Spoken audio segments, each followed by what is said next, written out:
did it begin for you?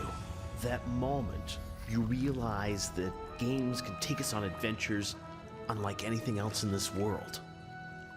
Claim your destiny.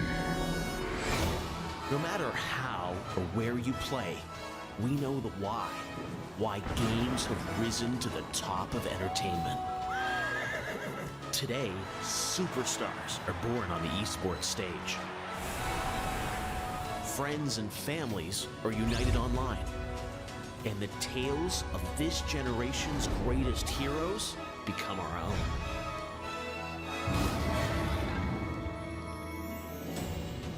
Who knew that 40 years ago, a simple blip on a screen could lead to games that feel so real?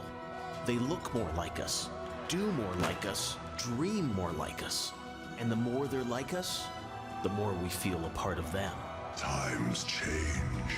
Games challenge us, inspire us, and entertain us. And they're only getting better.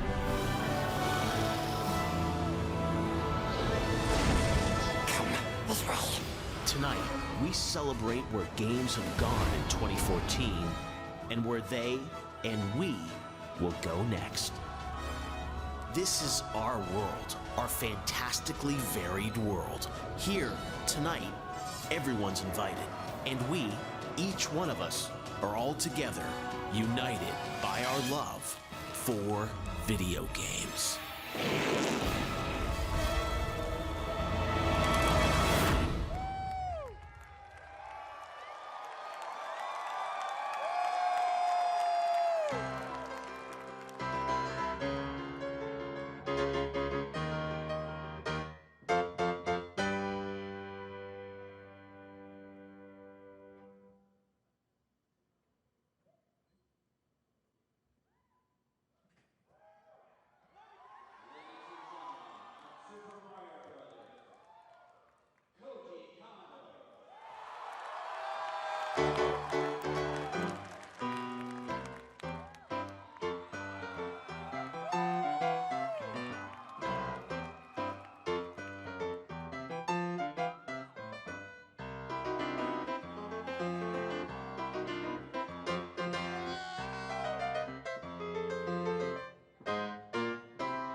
Good evening, everyone.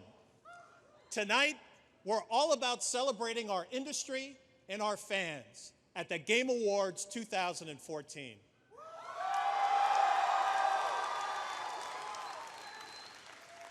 I'm sure that for many of you, Nintendo has played a role in some of your most special gaming experiences.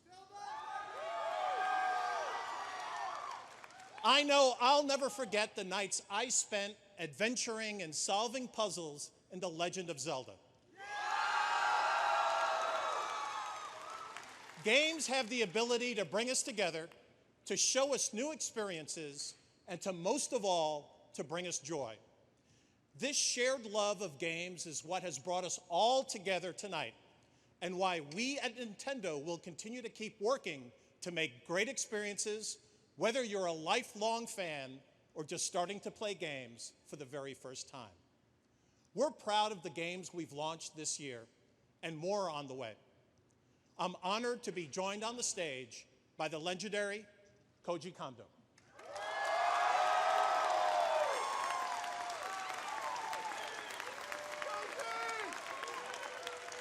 A man who has touched all of our hearts these past 3 decades with his incredible music compositions for Mario, The Legend of Zelda, and many other Nintendo titles, including next year's Mario Maker, for which he will be acting as the main composer and sound director.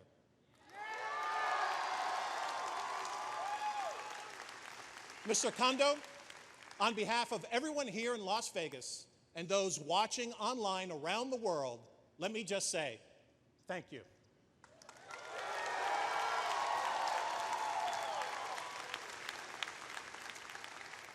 So, you're probably wondering what's next for Nintendo. It's been a busy year for us with Mario Kart 8, 2 new Super Smash Bros. Games, and even Captain Toad Treasure Tractor, which launched today. We can't tell you everything about 2015 today, but to provide an update on one of his upcoming projects, let's head to Japan to hear from a very special friend. World premiere. Hello, everyone. 2014 passed so quickly, and yet here we are starting to look ahead to next year. In 2015, we are continuing to expand the world and characters we know you love and also create entirely new experience. I'm especially excited about Wii U in 2015 because we will be delivering a number of titles that emphasize the system's unique features.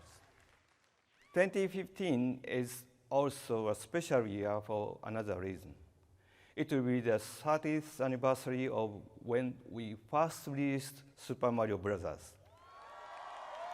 Right now, we are developing Mario Maker, with which anyone can easily create their own side-scrolling Mario game. And where the act of creation itself is fun. I think this is going to be a perfect fit for the 30th anniversary. Today, we are happy to share some new footage. Let's take a look.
Take it from me, it wasn't this easy to make Mario stages back in 1985.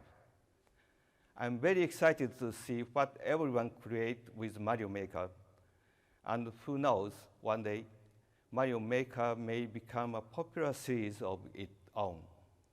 I think you can tell 2015 is going to be really fun for Wii U and Nintendo 3DS owners. I hope you are all having a great time watching the Game Awards. Until next time.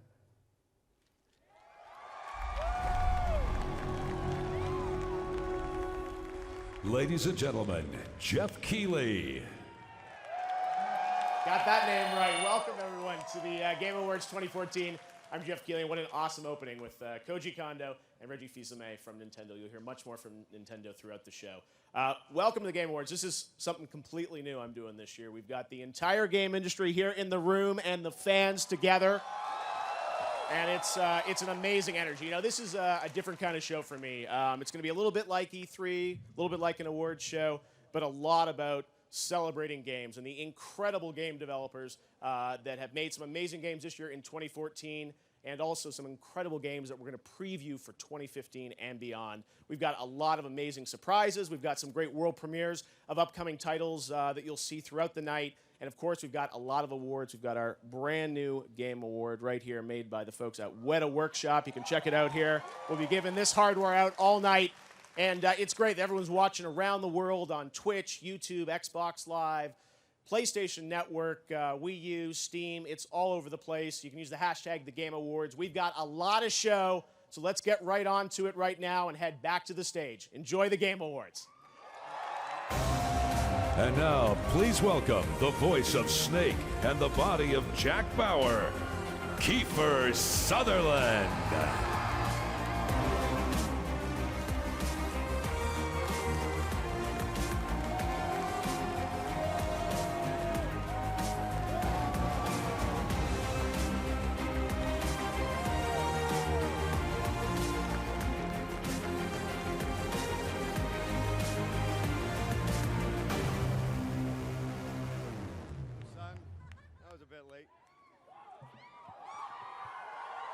Thank you very, very much.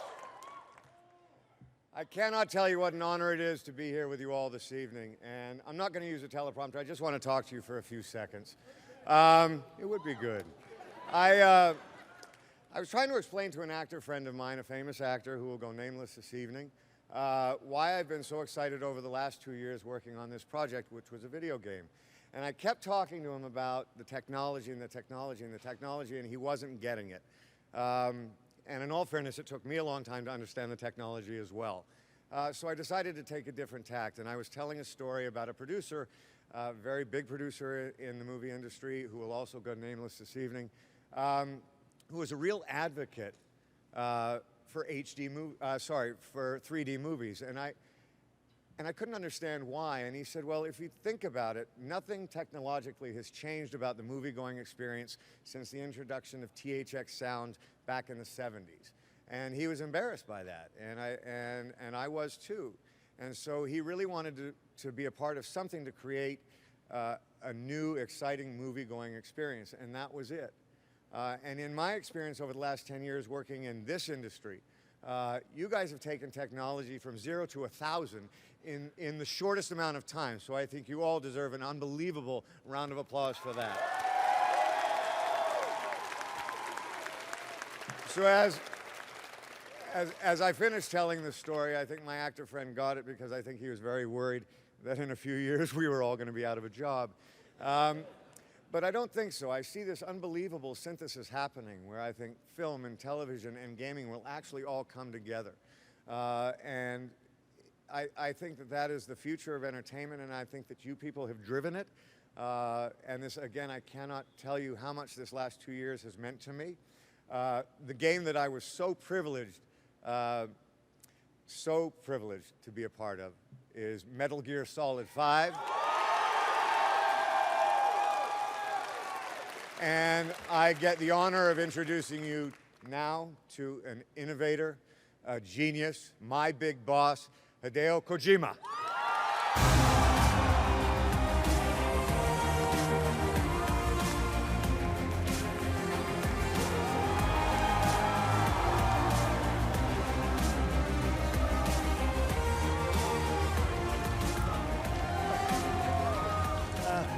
Hello? Hello.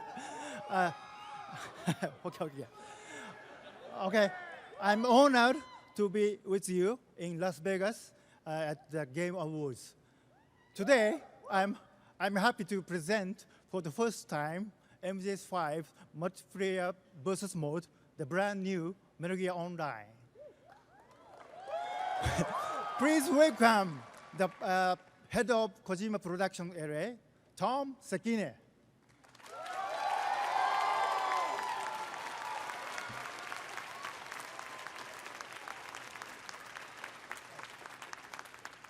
Hello, everyone. Thank you, Kojima-san.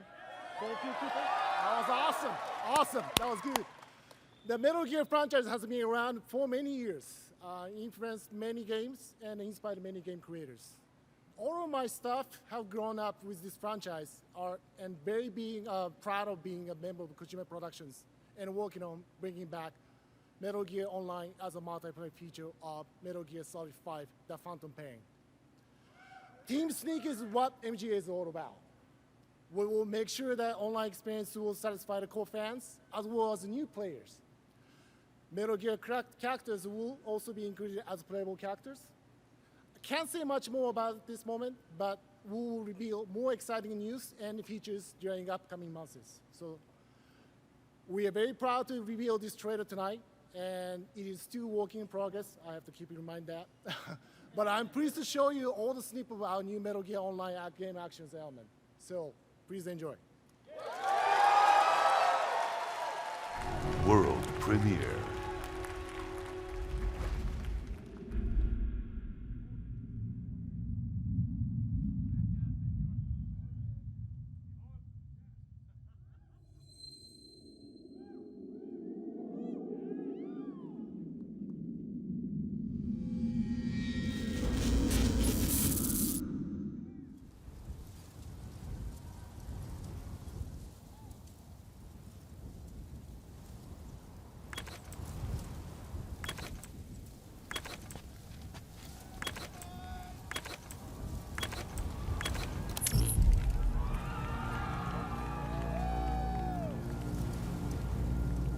Let's go.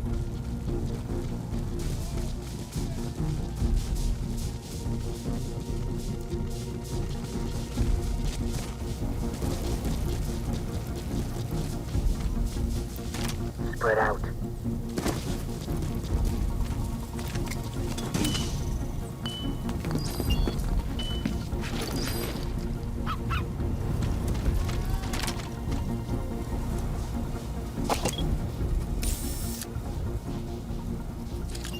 Enemy spotted. Take him out.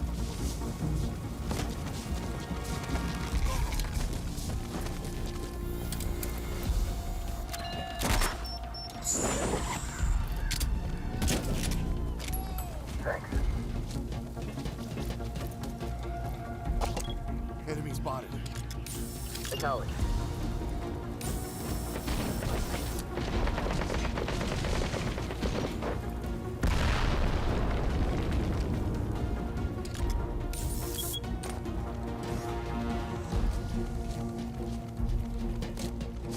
Cover. Roger that. Put him down.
And now, please welcome the founder of Double Fine Productions, Tim Schafer.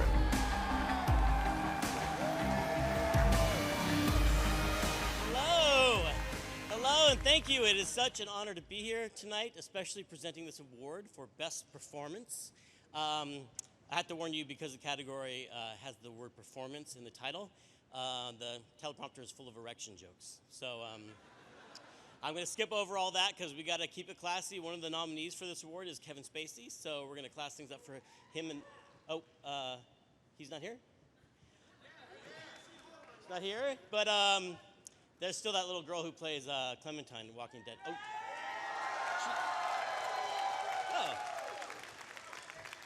She's an adult. Okay, so the funny thing about performance is that it can be really easy to take for granted, but it can be also a lot of hard work. I care so much about great performance, especially as I get older. Good performance can take a long time, but trust me, in the end, it is worth it. It may sound like I'm making a lot of double entendres here, but it's just a bunch of dick jokes.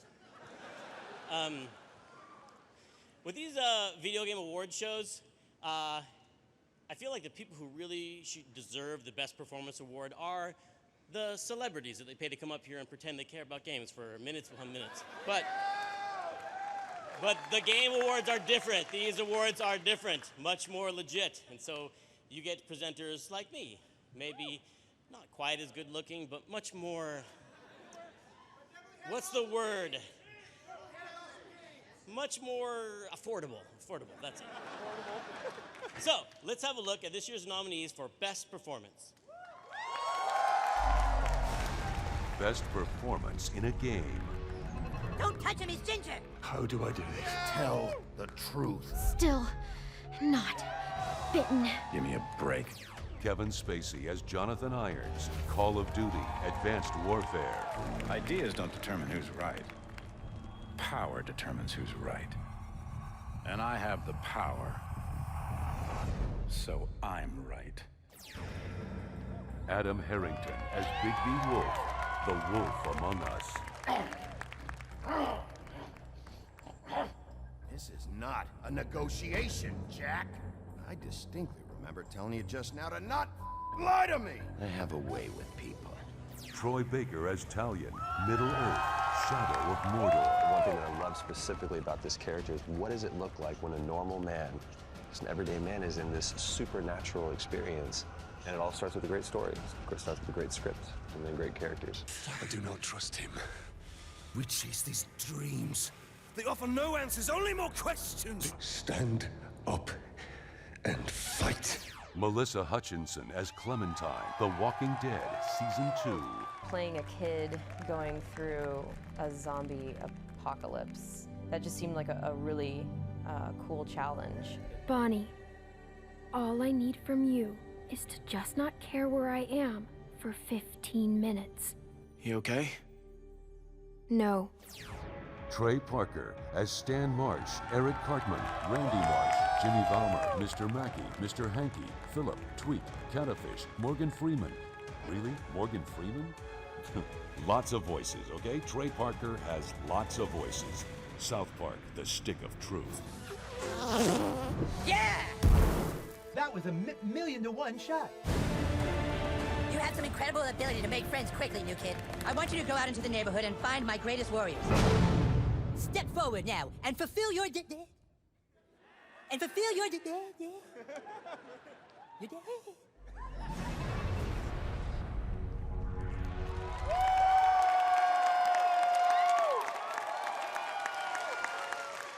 And the winner is, I knew someone would think of that. I know he's not nominated, but somehow I have this hunch that Nolan North is going to win. The winner is Trey Parker, South Park, Stick of Truth.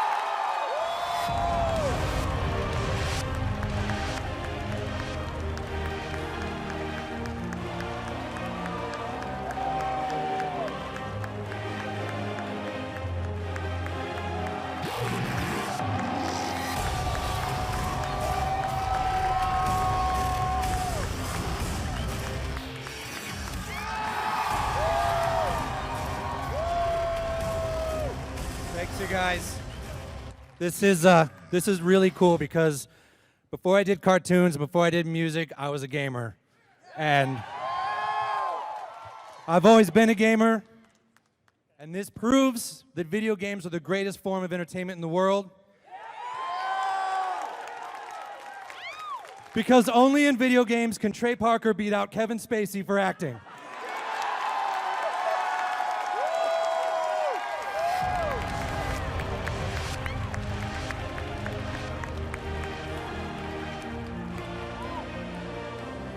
Awesome. All right, well, that's our first award, but we've got many more to come throughout the night and lots of tweeting happening at the Game Awards. We've got more to come, and we've got some big world premieres coming up.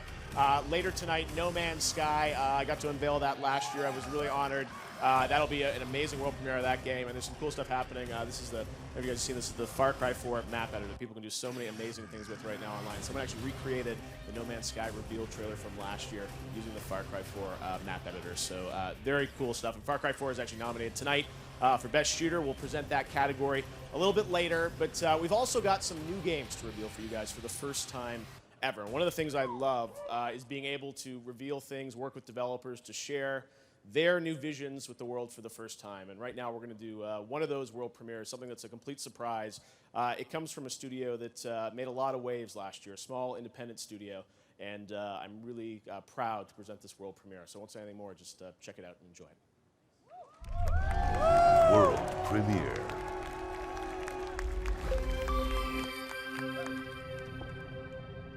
Do you read me, technician? I hear you, Control. Visuals on the site? Yep, looks good. Okay. Syncing with HQ. Corporate has cleared you for entry, technician. Whenever you're ready. Here we go.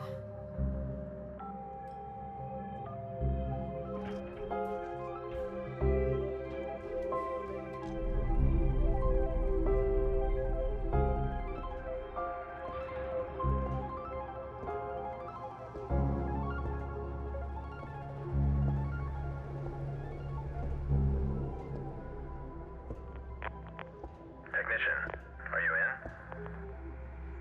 I am, Control. I am.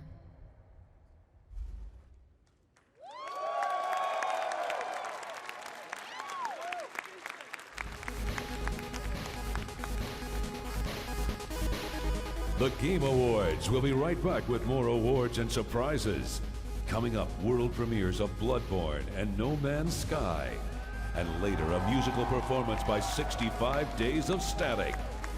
The biggest celebration of gaming is live from Las Vegas. Don't go anywhere.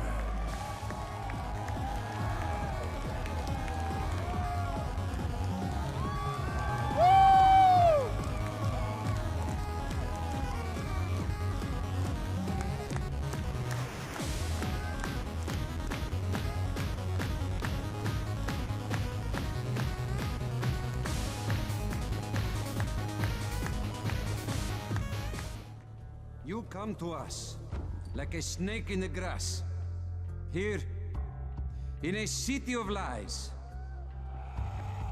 You are the biggest liar of them all. We're out of time, Crane. I don't want to die here, Crane. Not like this, not helpless. Can I trust you? That is the natural order of things, Crane. Kill or be killed. Eat or be eaten. Will you be a dog and save the dwellers of the tower? Or will you be a man? Do you live by your own rules, Crane? Or are you merely someone else's puppet?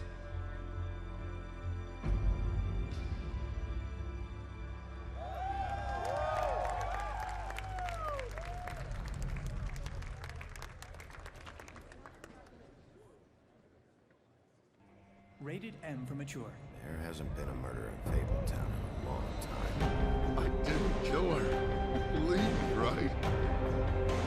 Where are you when we need you? We need to do things the right way, because our way of doing things is broken. Who will protect you from the big bad wolf?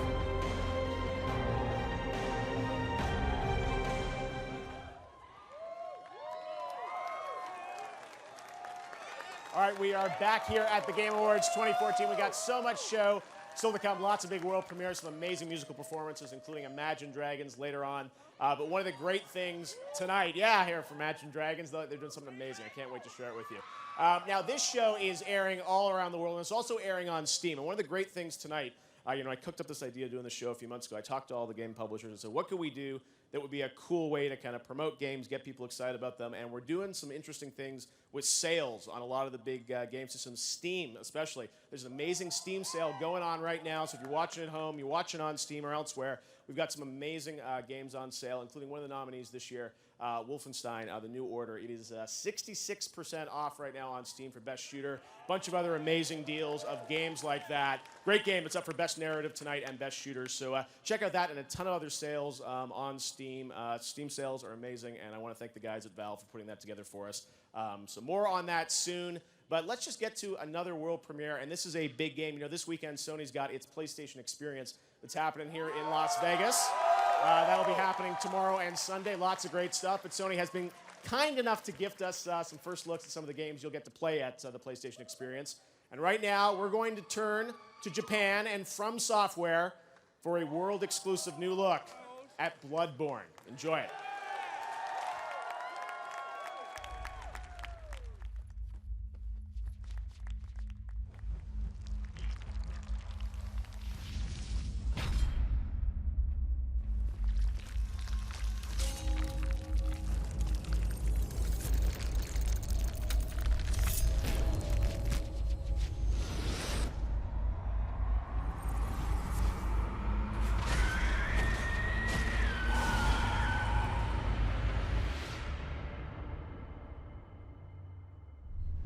World premiere.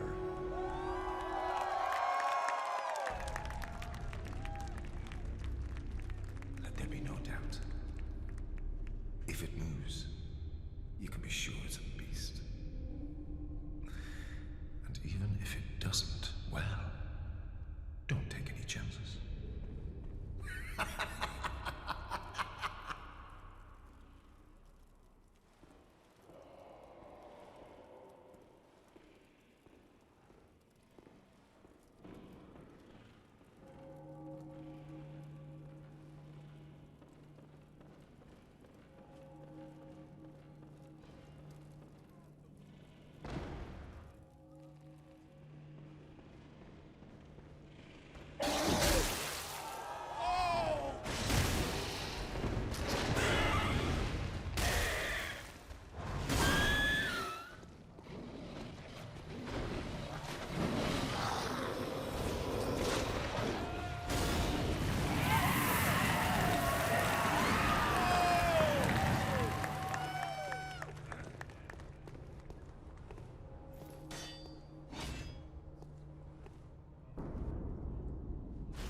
Beasts all over the shop. You'll be one of them. Sooner or later.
Awards. Conan O'Brien here, or as I'm known, the greatest gamer in the world. I'm joined here by Aaron Blair, my friend.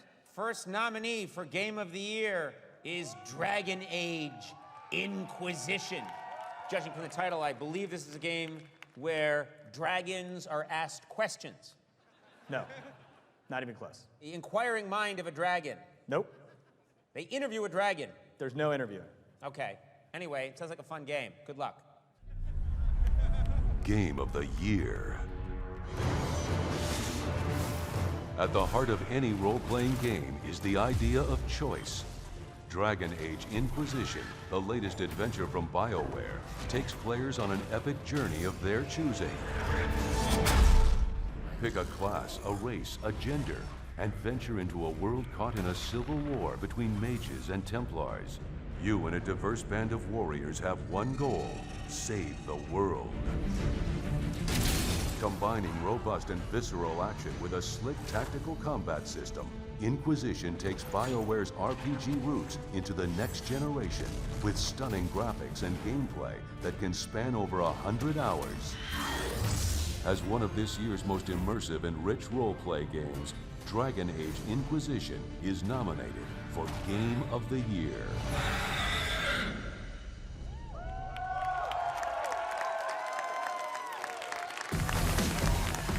From Indie Studio Stoic, here are Arnie Jorgensen and John Watson. 2.5 years ago, John and I left our jobs in large game development and started Stoic, a small, independent studio to create the Banner Saga. The journey has gone far beyond what we could have dreamed, and the game has been embraced by players around the globe, winning awards on both PC and mobile devices. Our success wouldn't have been possible without the support of the most energized, amazing community, and with the help of some really talented musicians. Here to help us make a special Banner Saga announcement are composer Austin Wintry, soloists Maluka and Taylor Davis, and the Green Valley High School Men's Ensemble.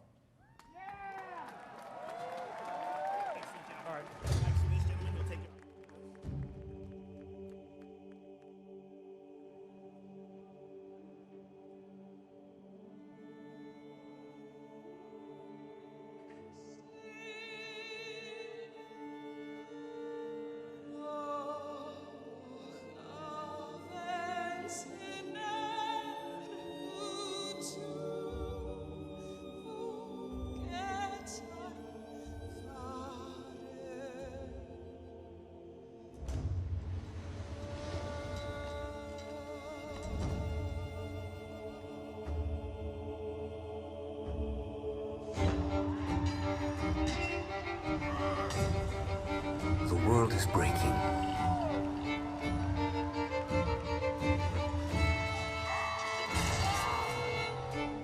Yet our people fight on.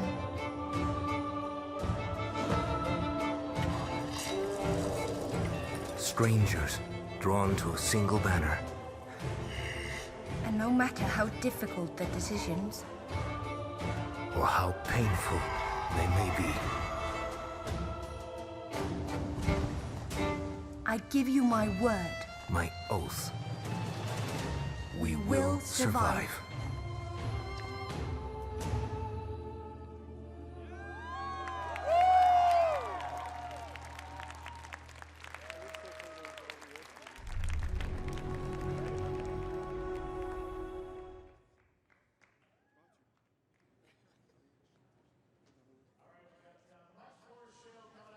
I am here now with the guys from Bungie.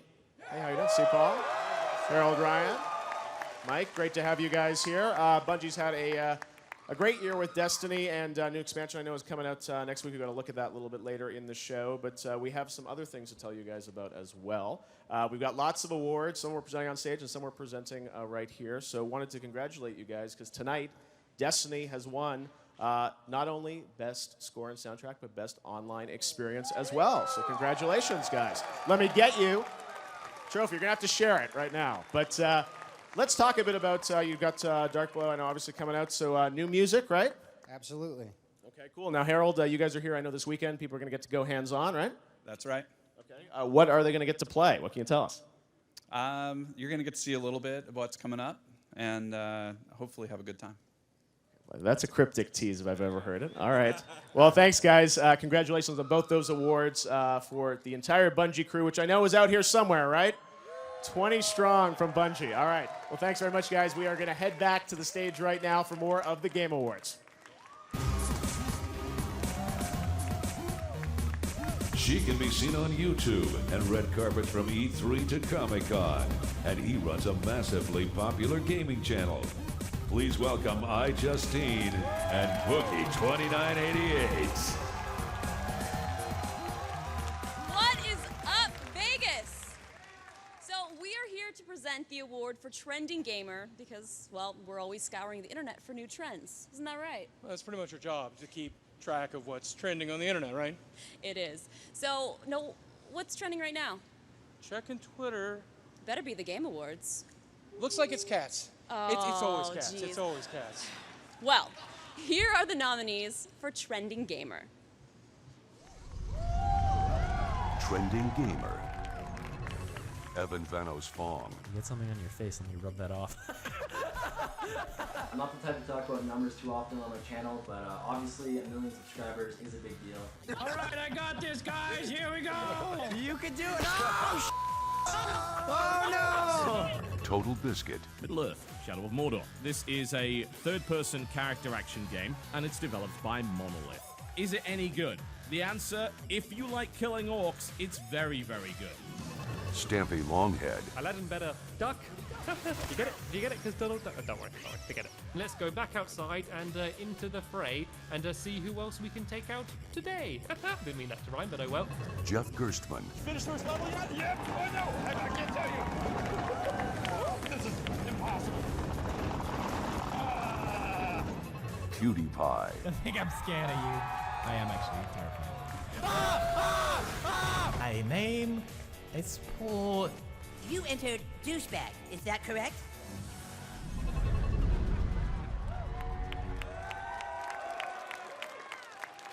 Winner of Trending Gamer was chosen by the fans. And the winner of Trending Gamer, it's, oh, whoa. They make these tricky. That's a little bit. It's Total Biscuit. Awesome! Yeah! Woo! Awesome. Now, Total Biscuit couldn't be here tonight, but he sent us in this message. Ladies and gentlemen, I'm very grateful for this award. I'd like to thank my staff, my wonderful wife Jenna, the woman who had the mental fortitude and the foresight to drag me kicking and screaming into the land of YouTube, and, of course, the man with the hardest job in the world, my PR guy, Christian. A big thank you, of course, to all of my viewers that allowed me to make this a career rather than a hobby that I did out of a bedroom somewhere. There's one person I'd like to give special mention to. In March of this year, just before my diagnosis, I was contacted by the charity Starlight about a 15-year-old boy by the name of Salim. Salim had been suffering from osteosarcoma, a rare form of bone cancer. He's fought through 6 cycles of chemotherapy and surgery, loves video games, and his one wish was to meet me. That was in equal parts humbling, heartbreaking, and surreal. I couldn't fulfill his wish, as I was diagnosed with cancer soon afterwards and was unable to travel. I want him to know that his bravery is an inspiration. His willingness to fight is a standard I hope I can aspire to myself, and the fact that video games helped him through what will hopefully be the most trying time of his life, a testament to the wonderful hobby we all enjoy. Thank you very much. Enjoy the rest of your night. From Electronic Arts, please welcome Peter Moore.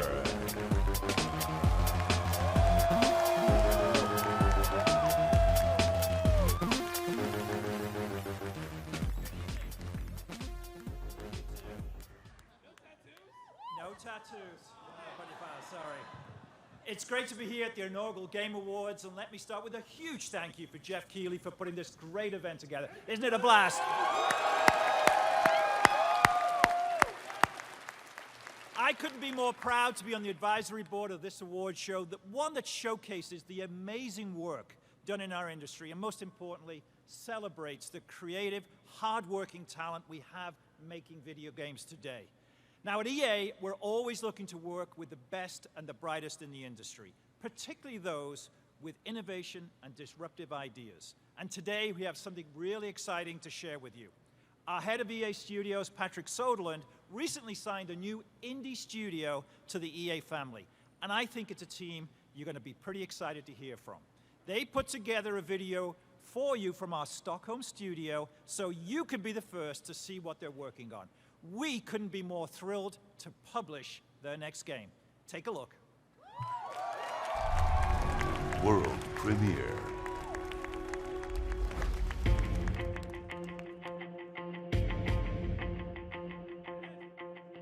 The reception for Brothers was overwhelming. I'm so proud of the game and what it's accomplished.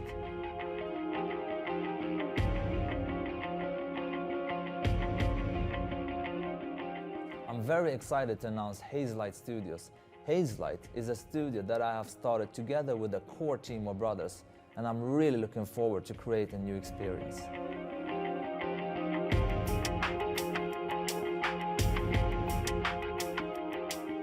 Creation of new IP is the lifeblood of our industry. EA is investing a lot of resources and energy towards new IP right now. Joseph has proved himself not only to be a great movie director, but to be an equally strong games creator. His new idea and concept is unlike anything I've ever seen. Couple that with a very talented development team and the support that EA can give, and I think we have something very special.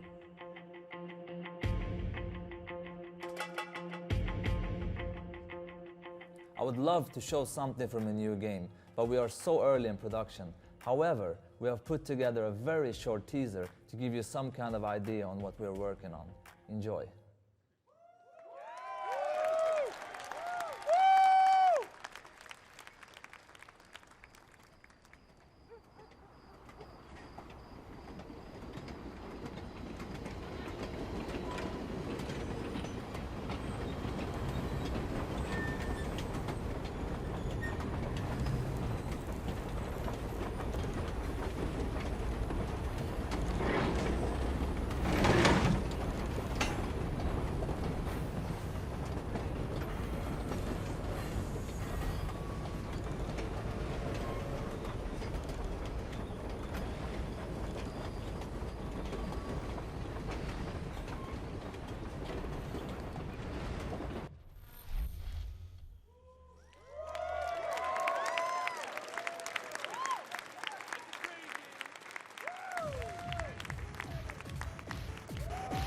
When we return, exclusive world premieres for Adrift and Before, the award for Best Mobile Game, and later Imagine Dragons take the stage with a performance you don't want to miss. The Game Awards. We'll be right back.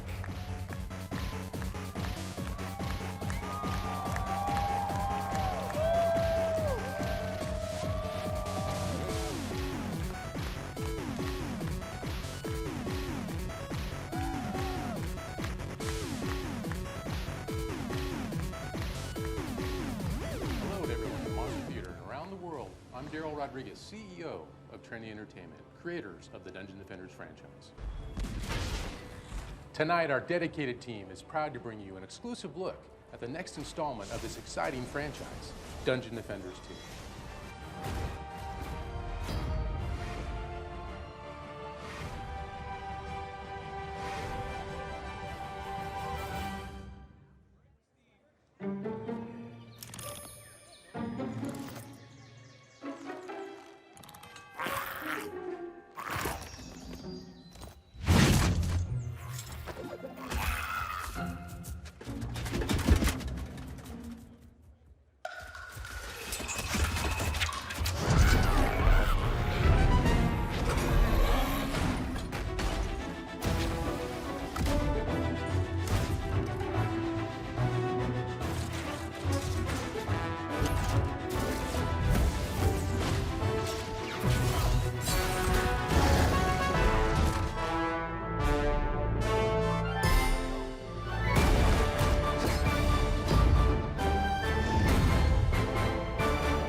Here's the situation.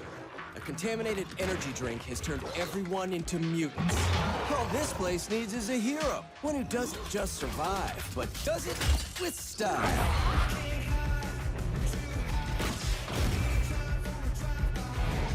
Can you save Sunset City?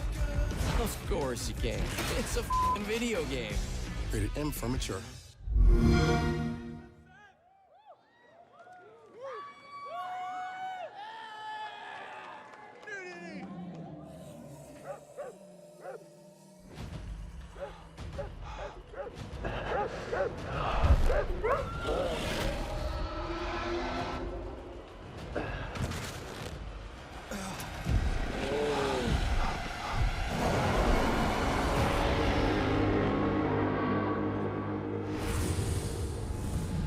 Rated M for mature.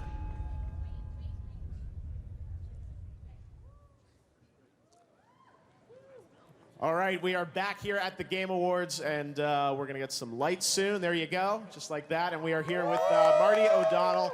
Marty, of course, one of the composers on Destiny. Congratulations on that. That's your award, too, as well, Marty. And also composed our incredible theme for games that opened the show with that short film. Thank you so much. Thank you very much. No, that was amazing. You're really bring a class to this show, so I really appreciate everything that you've done. So, Marty, we're actually going to do something a little musical now because they're setting up now for a guy that I met in Scotland.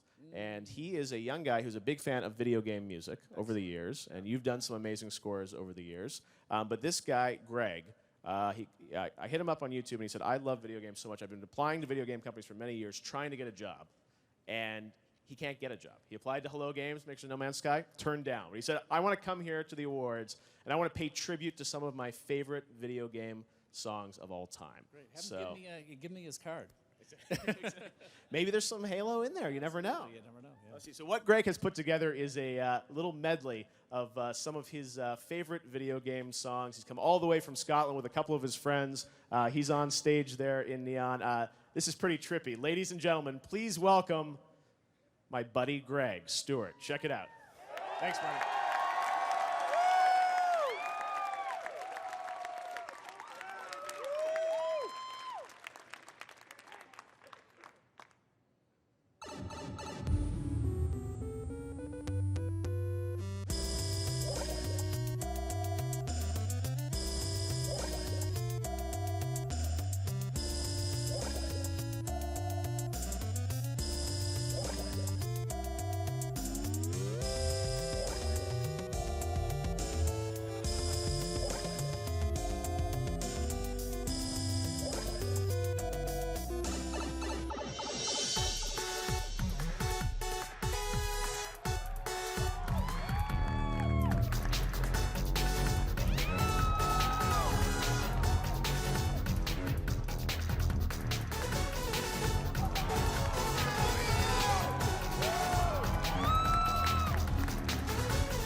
Our next nominee for Game of the Year, Dark Souls 2. Why does everything have to be dark? Also, there's some confusion. That's a Roman numeral 2, not an H. I thought it was Dark Souls, which I thought was a sushi. Game of the Year. You died again and again. Dark Souls 2 is a perilous adventure through a shadowy, sprawling, and unforgivably brutal world. In most games, death comes with little consequence. Resurrection is but a button press away. But in Dark Souls, there can be massive consequences for your defeat. With unrelenting combat, majestic worlds, and the ability to invade your friends' games online, Dark Souls 2 is epic, brutal, and yet strangely rewarding in a quest to sit on the throne of want. Dark Souls 2 is your nominee for Game of the Year.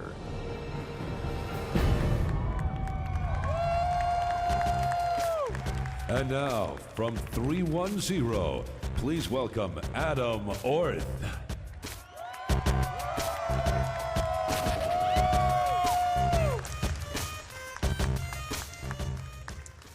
Imagine waking up floating silently in space, alone amongst the debris of a destroyed space station, the only survivor of a catastrophic event that has left you with no memory, a critically damaged EVA suit leaking oxygen, and no way home.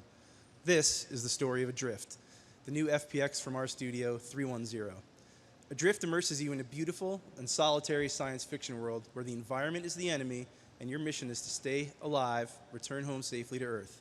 As you explore the wreckage in zero gravity, searching desperately for precious resources, the events leading to the destruction begin to unfold and tell an emotional story of action, consequence, and redemption. Fix the station, repair yourself. I am incredibly excited to finally be able to show you for the very first time Adrift. World premiere.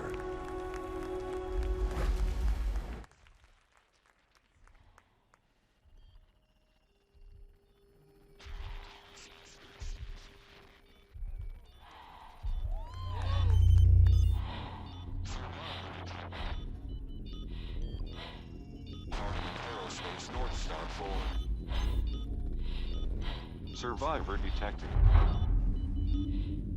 Hardiman Aerospace, North Star 4. Manual oxygen refill required. Hardiman Aerospace, North Star 4. Survivor detected. Hardiman Aerospace, North Star 4. Deviation critically damaged. Hardiman Aerospace, North Star 4. Survivor detected. Hardiman Aerospace, North Star 4. EVA suit critically damaged. Hardiman Aerospace, North Star 4.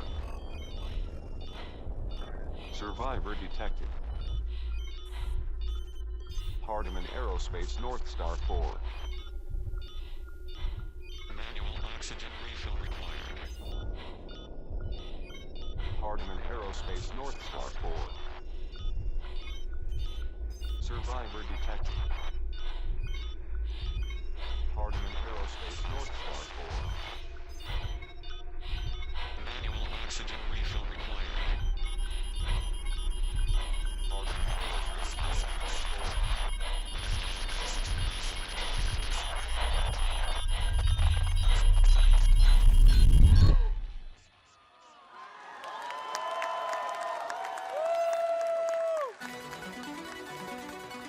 Please welcome comedians Matt Bronger and Ron Funches.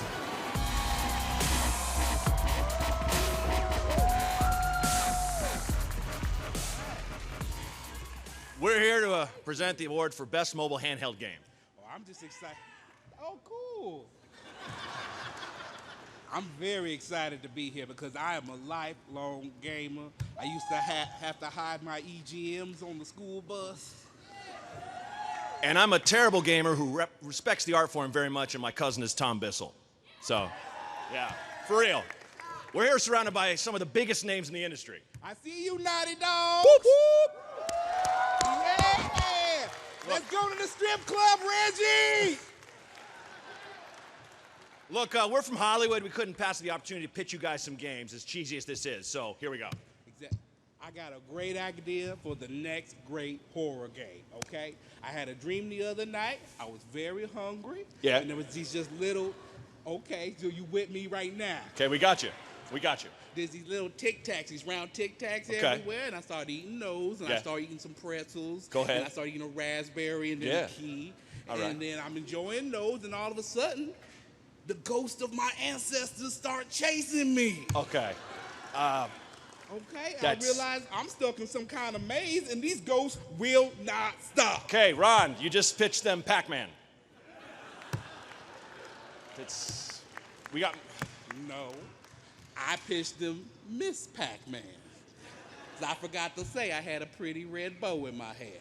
Okay, that's hot. It's still a game that exists. Okay, I still was losing you. Let's bring out the big guns. Rumor has it the guitar games are coming back for new consoles, and that's pretty cool for about 4 people. But what about, and me, what about when you invite the entire neighborhood over to play? What then? What you What gonna then? do then? We give you Orchestra Hero. Yeah. Yep. You and a minimum of 49 of your closest friends 49. can rock the chamber old school style. I got the triangle here. Huh? Ron, what instrument is that? Oh. This isn't an instrument. This is just to help me get crunk later. Okay. So you guys can see we got the goods. Call us. That's what's up. All right, back to the show. Here are the nominees for Best Mobile Handheld Game. Let's go! Best Mobile Handheld Game. Hearthstone.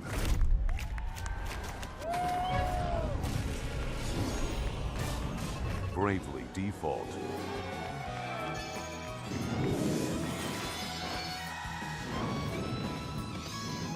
Threes. Hey, guys. Monument Valley.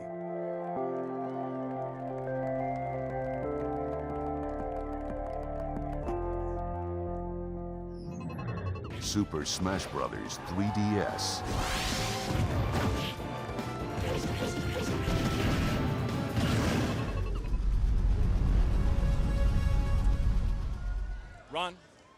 Ron. Hi. And the Game Award goes to Hearthstone! Yeah. They unfortunately are not here to accept, so we're accepting on their behalf. Give it up for them. This is ours. Good night.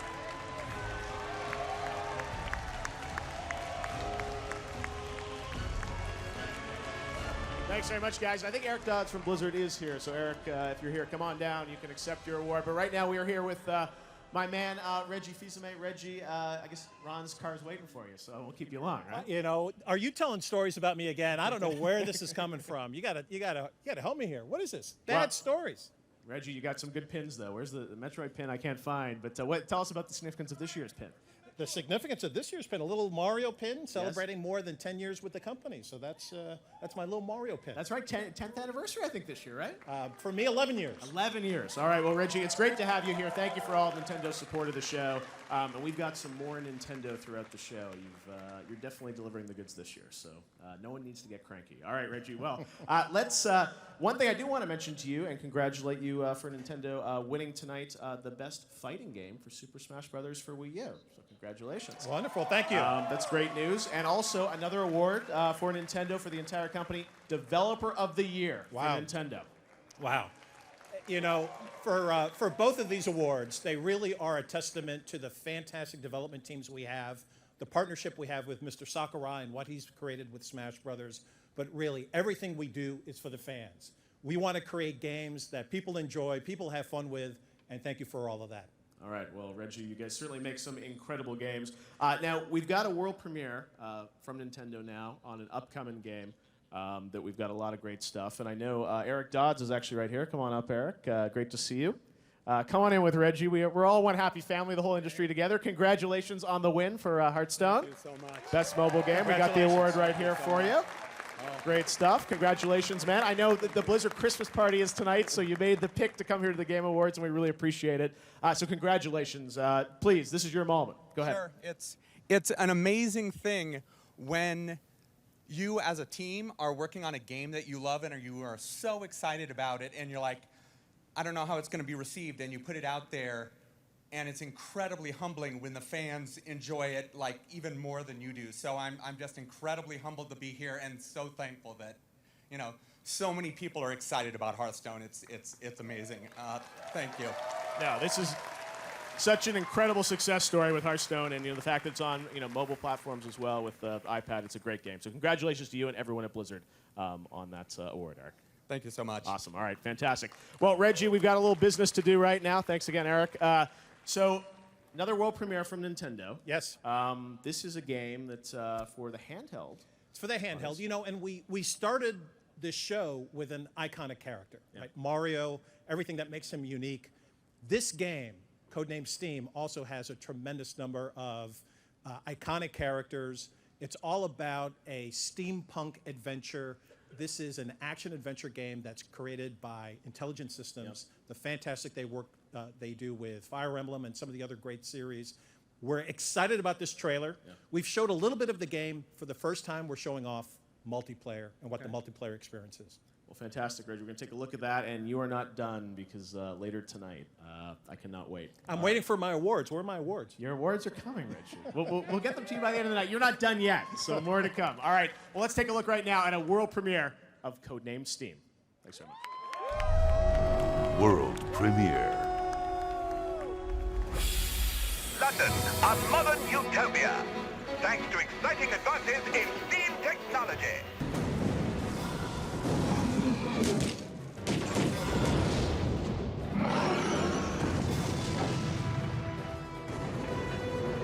Mr. President, the Queen needs you.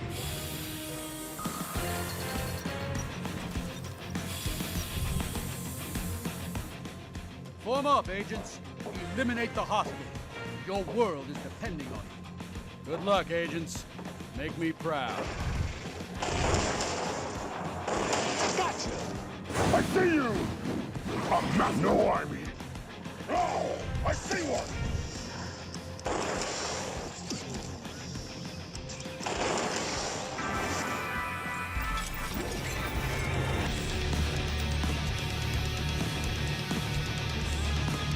Player one's turn. Leave it to me. Enemy sighted. Spotted one.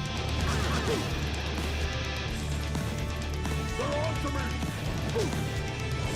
Target down. Player two's turn. Sighted.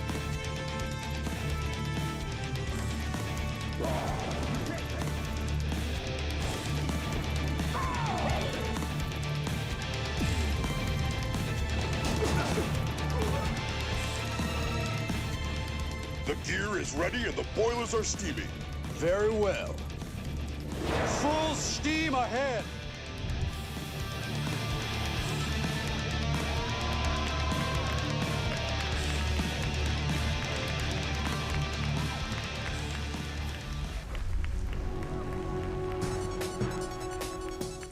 And now from Face Punch Studios, here's Bill Lowe.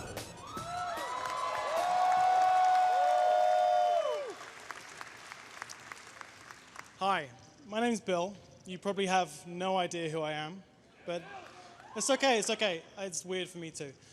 A year ago, I was working as an IT guy at a cinema in London, living with my girlfriend's parents. Pretty cool. Trying to make games in my spare time. So being here on stage in Vegas, talking to thousands of people is not something I expected to be doing about a year later. Sorry if I seem a little terrified. Anyway, one day I drew this guy, supposed to be a pixel art caveman. There he is. Yeah! It's me, I know. Anyway. Turns out pixel art's really, really hard. So I made him 3D. Something about the idea stuck with me. I started to build a prototype, with some of these ideas that I had.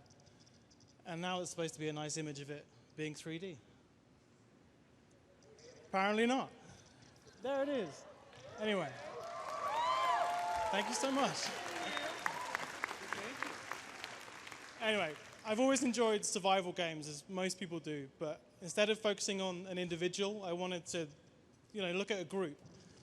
So people often wonder what life might be like in some dystopian future, but what about a prehistoric world? What would it have been like in those early days of humanity? So I imagine guiding my tribes through their harsh, often unforgiving lives, seeing their numbers grow, their social hierarchies form, cultures emerge, and there were mammoths. So someone on Reddit suggested a name. Thank you, open_sketchbook, wherever you are. And this thing I was making was now called Before. Before. Yeah. Thank you so much. Anyway, I made a website. My girlfriend Jenny wrote some beautiful music. And thanks to a lot of really nice people on Twitter, there are some, the game started to get quite a bit of attention. So back in March, while I was planning my Kickstarter campaign, I got a message from Gary Newman, no, not the musician, Gary's mod, Gary Newman. Yeah. Anyway, he liked the idea so much that he offered me the amazing opportunity to join Facepunch Studios and work with them full-time on my game. So that's what we've been doing. And as lovely as they are, we don't have to live with Jenny's parents anymore. Anyway, we're still in the early stages with this thing, but hopefully this trailer will give you an idea of what we want to make. Thank you to everyone who helped put it together over the past few weeks. It was a lot of hard work. And thank you for listening. I hope you like it. World premiere.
Later in the show, more surprises and the award for Game of the Year. Coming up, the latest look at Battlefield Hardline and world premieres for The Order 1886 and Until Dawn. But now, back to Jeff Keighley. All right, I'm here with Troy Baker. Troy looking very dapper tonight. Great to have you with us here at the Game Hello, Awards. everyone. Hello, Jeff. All good. You've had a busy year, been in a lot of games this year, right? There's been a few, yeah. Yes, Last of Us Remastered, obviously Shadow of Mordor. Far Cry 4. Yes. Lots of stuff. But yeah, Mordor, obviously a game nominated tonight for Game of the Year. Absolutely. And I know you did a cool thing that we're going to see in a little bit with a narrated user story, right? Because people are having these amazing kind of experiences with the game. It's one of the best things about the game is it shows us what happens, what gamers will do when you give them a really good game and how far they can actually take it. So yeah, we're excited to show that to you guys. All right. Well, and who knows? Maybe you're in one world premiere tonight or something. We don't even know, right? Who knows? No, that's the who knows. And I don't even know that, actually. You The may not mumblings of speculations that just arose from this riotous crowd. Exactly. These guys have been rocking all night. All right, well, there's more to come. All right, well, thanks very much, Troy. It's great to have you here at the Game Awards. We got much more of the show coming up. We will be right back after this.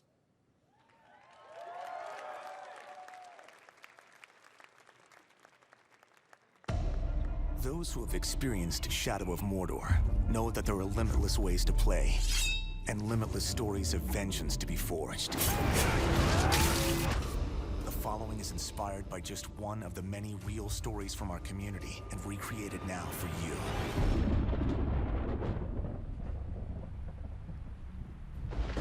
The first orc that killed me became my first real nemesis.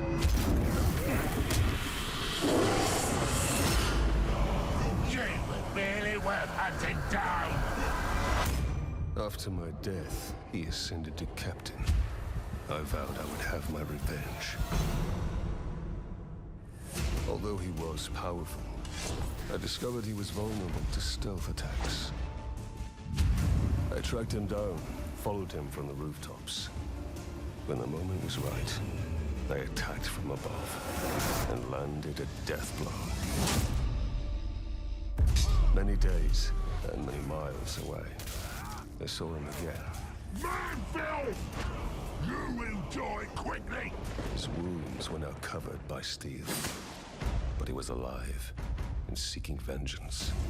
I had to finish what I started.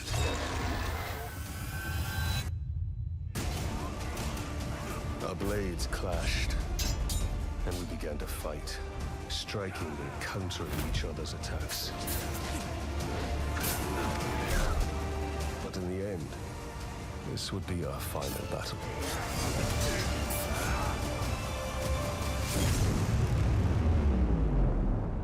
That was my first nemesis. It won't be my last.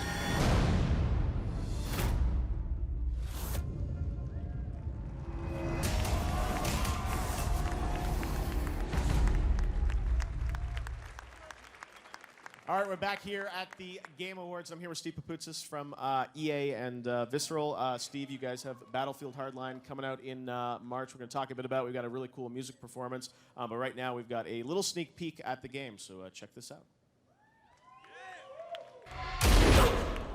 On the season premiere of Hardline. Watch yourself tonight. This drug war's no joke. Miami's gone to shit. If we have to take you in for possession, we will. CP, this is 13. We've got gunshots. This just got worse. Fuck! Hands up, now! Kai, hang on!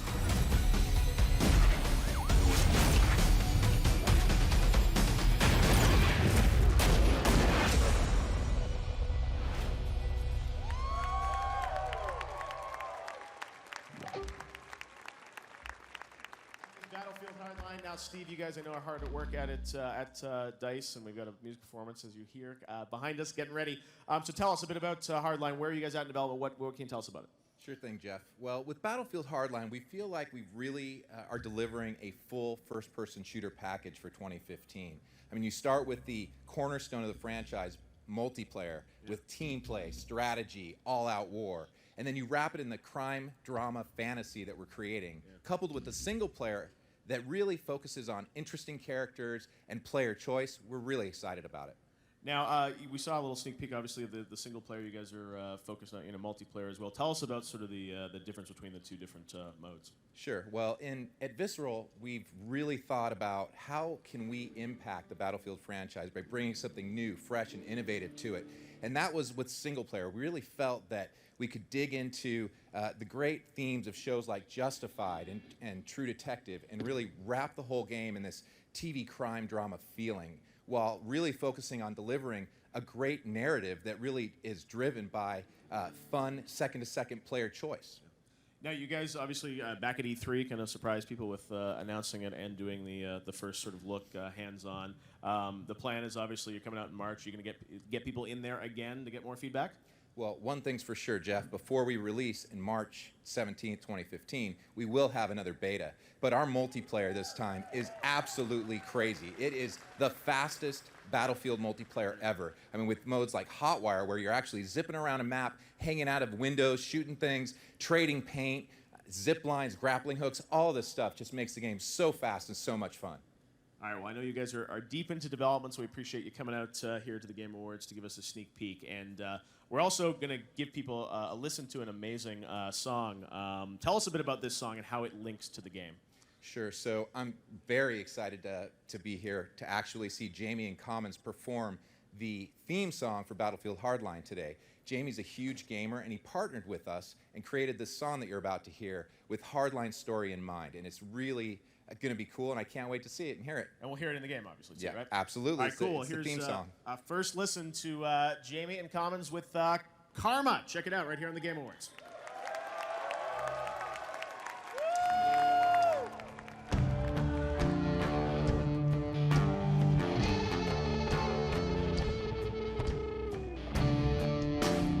Heard all I needed. Can't abide the sun.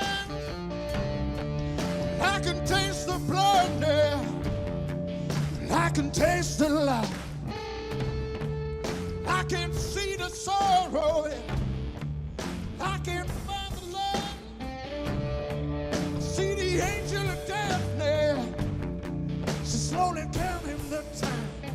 It's when you thought that the war was won. It's when you thought that the race was won.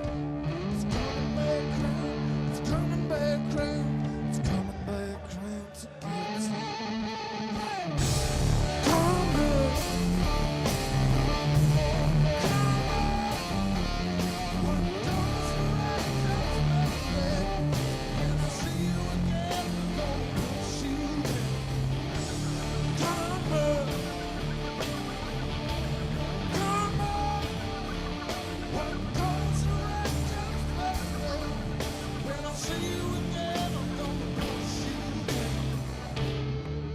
Don't you hold your hands up. Don't you take your stance. You should have let me die now. You should have took your chance. I feel a burning time now. Feel it being flat. I take the sun from your skies now. Now you're giving it back. Just when you thought that the war was won. Just when you thought that the race was run. It's coming back round. It's coming back round. It's coming back round to get you.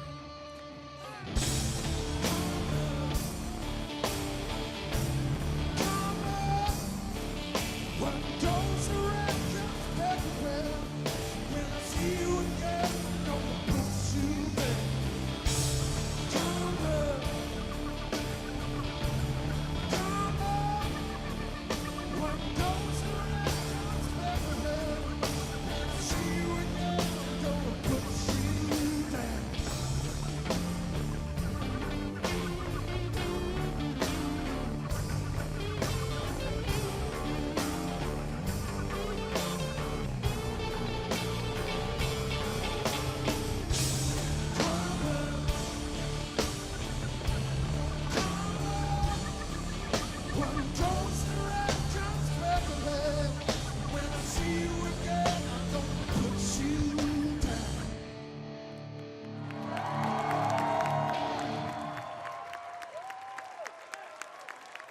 so much.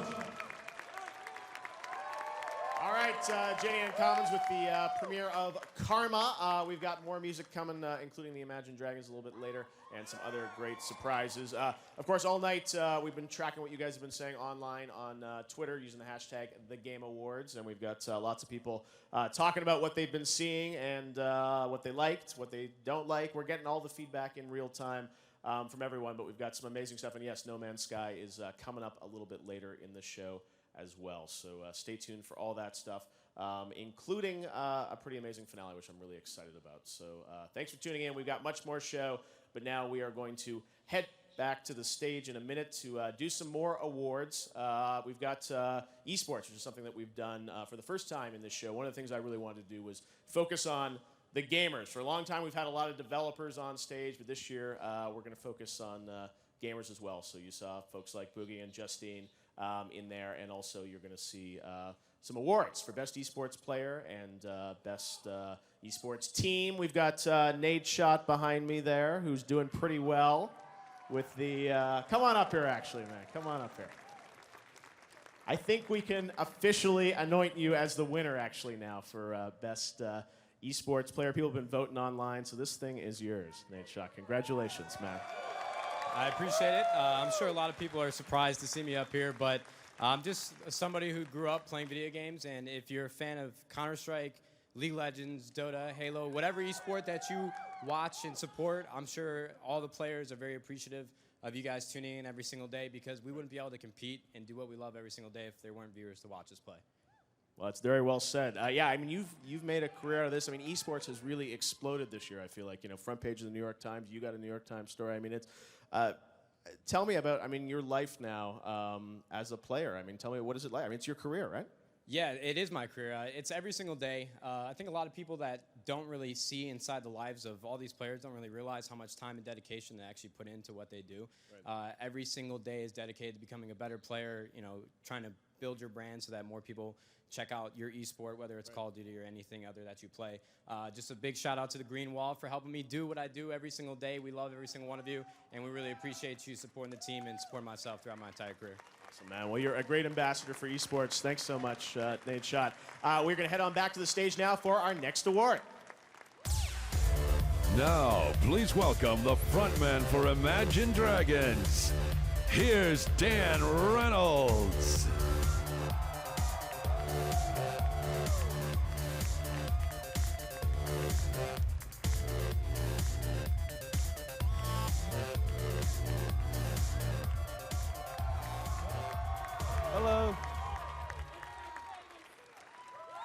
Hello. Hello. Thank you. This is our home, Las Vegas, and it's a great honor to be here today. We have a ton of respect for this industry. I know that a lot of people will say, you know, this is Imagine Dragons and this music band who deserves to be at other places, but I assure you that we're about, well, ever since my mom bought us a Commodore 64 when I was young, and made the mistake of buying the Atari Jaguar as well at one point. It was all right, you know, it was all right. Rayman was good, I remember that. Yeah. But ever since then, I was hooked to gaming my entire life. I love games. Now I think at the studio, we're supposed to be doing our second album right now, but we've been playing League of Legends like around the clock. Which I just realized that my wife is here, and I told her we've been at the studio recording, so we've been playing very little League of Legends, mainly recording, but anyway, it is an honor to be here, and thank you for having us. I'm very pleased to be able to announce right now the nominees for the Best Sports Racing Game. So yeah, check it out. Best Sports Racing Game, FIFA 15.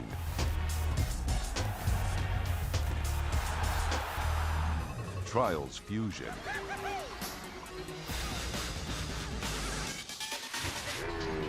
NBA 2K15.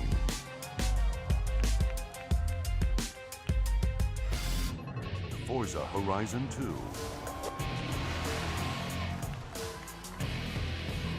Mario Kart 8.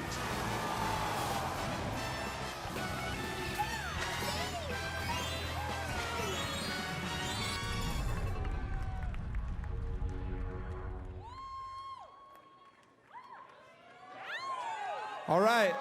Well, wow, this is incredible, by the way. This is like the best trophy I've ever seen. It's like beautiful woman with like, wow. Anyway, so the winner is, what are your guesses? I can't understand anything you're saying. Mario Kart.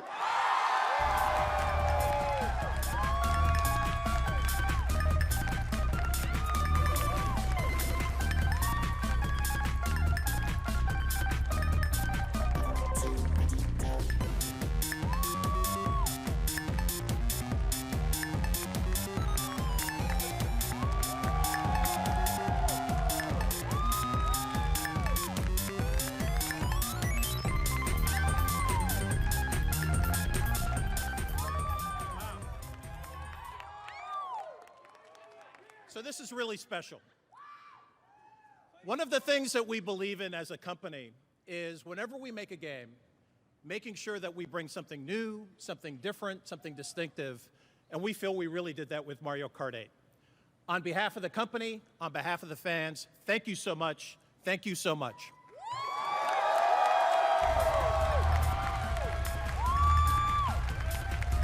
Please welcome the head of software product development for Sony Computer Entertainment America, Scott Rohde.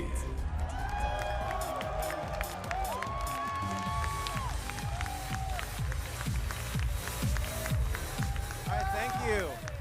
Woo! Tonight, all of us at PlayStation are excited to be here at the Game Awards to celebrate PlayStation! Woo!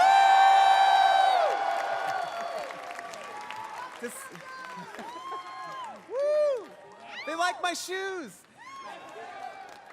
To celebrate our industry, our fans, and of course, like you guys are mentioning, the 20th anniversary of PlayStation. It's been a great year for PlayStation, and 2015 is sure to be even better.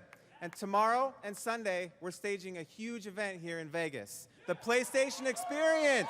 Yeah! Woo! We're gonna let our fans go hands-on with a ton of upcoming titles, a lot of titles that maybe shouldn't even be played right now, but we want you to play them before they're ready. Awesome. So tonight, I wanted to come by and give you, the fans around the world, a new look at some of our upcoming early 2015 games. So the first is The Order 1886.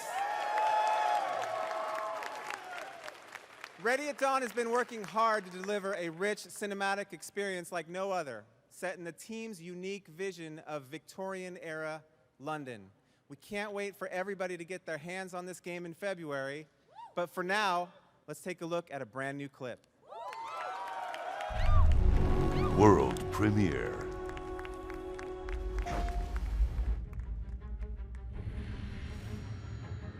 Sentinel-5, we are on board. Thanks for the drop-off, Captain.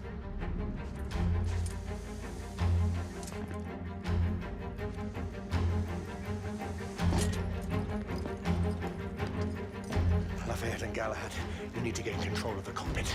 Understood.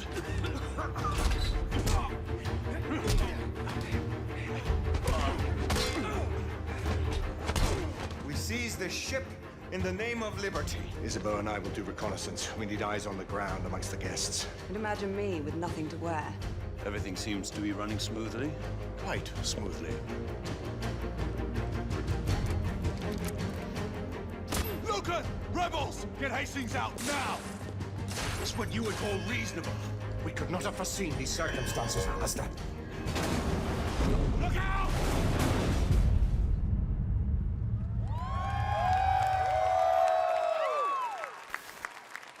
Thank you, that game's looking awesome. So next up is MLB The Show, which is celebrating its 10th anniversary next year. Over the past decade, the show has been the highest rated sports game, and baseball is going to be even better next year. Now, all week, we've been teasing our fans and making them wonder who next year's cover boy is going to be. Well, we're not going to mess around any longer. We're just going to show you one of the most exciting young players in the game today from the Los Angeles Dodgers, Yasiel Puig.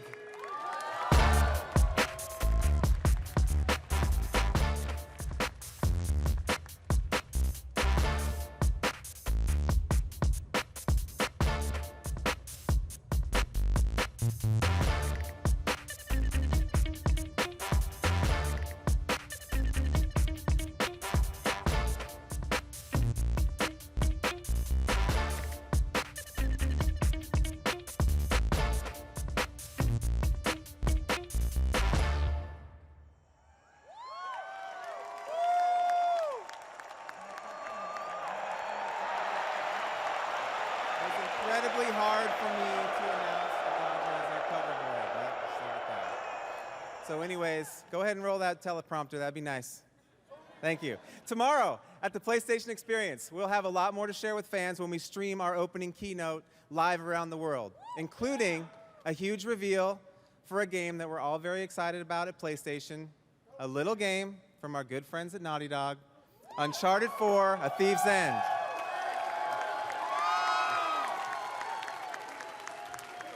So come to the PlayStation Experience to check that out. Our next world premiere. Our friends at Supermassive Games are hard at work on a new thriller coming next summer called Until Dawn. Every decision in this game made by the player has real consequences, and each playthrough is a unique experience. So here's an exclusive new look at Until Dawn. World premiere. I'm going to give you 10 seconds. 9, 8, 7.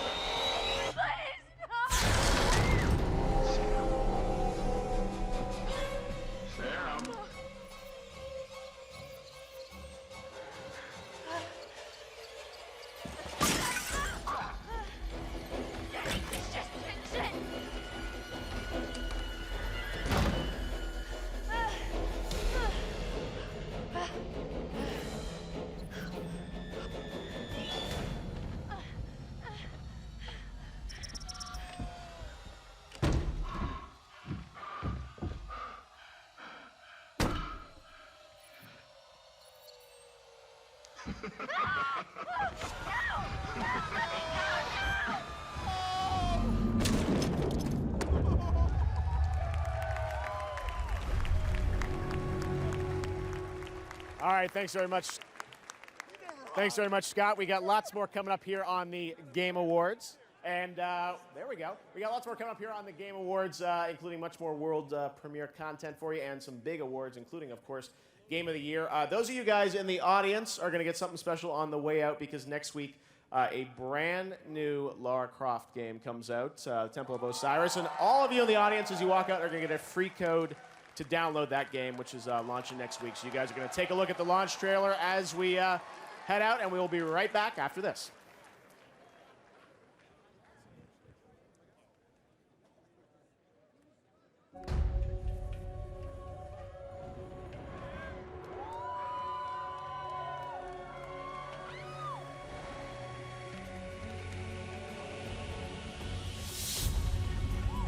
Croft, are you sure we're up to killing a god?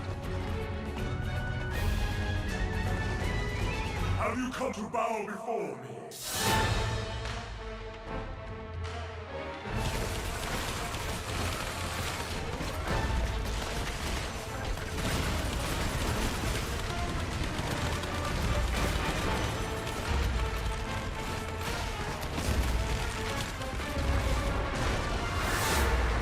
Come, let us finish this!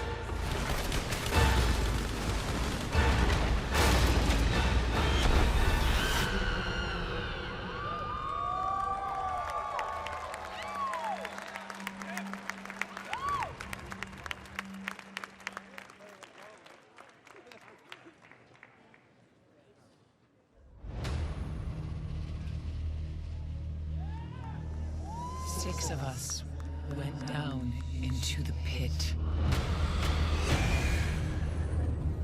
Only one crawled out. I am Eris, the last. I have seen what the Hive call a god.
longer be ignored.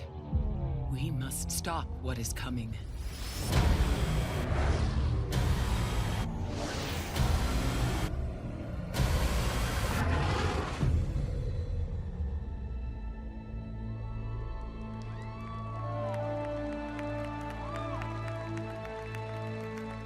Rated T for teen.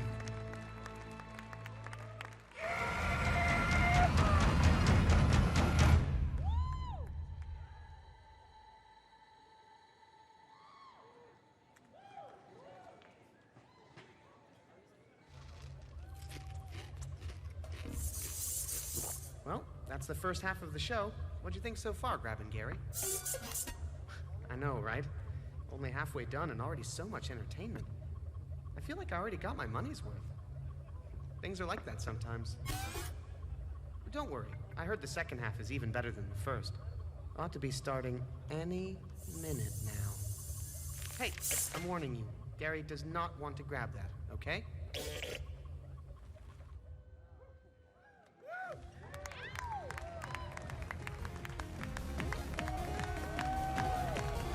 When the Game Awards returns, world premieres for No Man's Sky and The Witcher 3, plus a musical performance by Imagine Dragons, and later the first ever Industry Icon Award. The celebration of games will be right back live from Las Vegas, so stay tuned.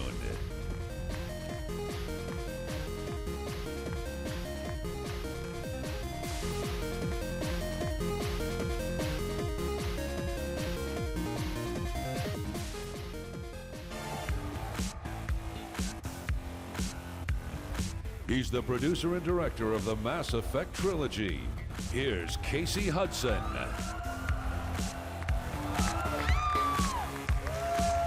Thank you. Hey, so the nominees for Best Shooter are all unique, but they do have one thing in common.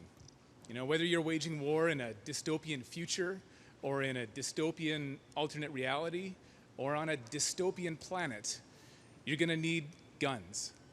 Lots of guns. Best Shooter. Call of Duty: Advanced Warfare.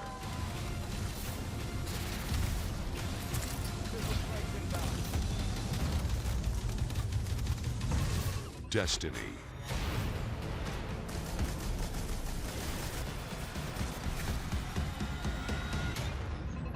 Far Cry 4.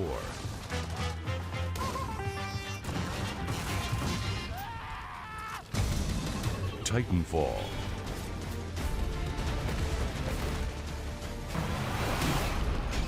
Wolfenstein: The New Order.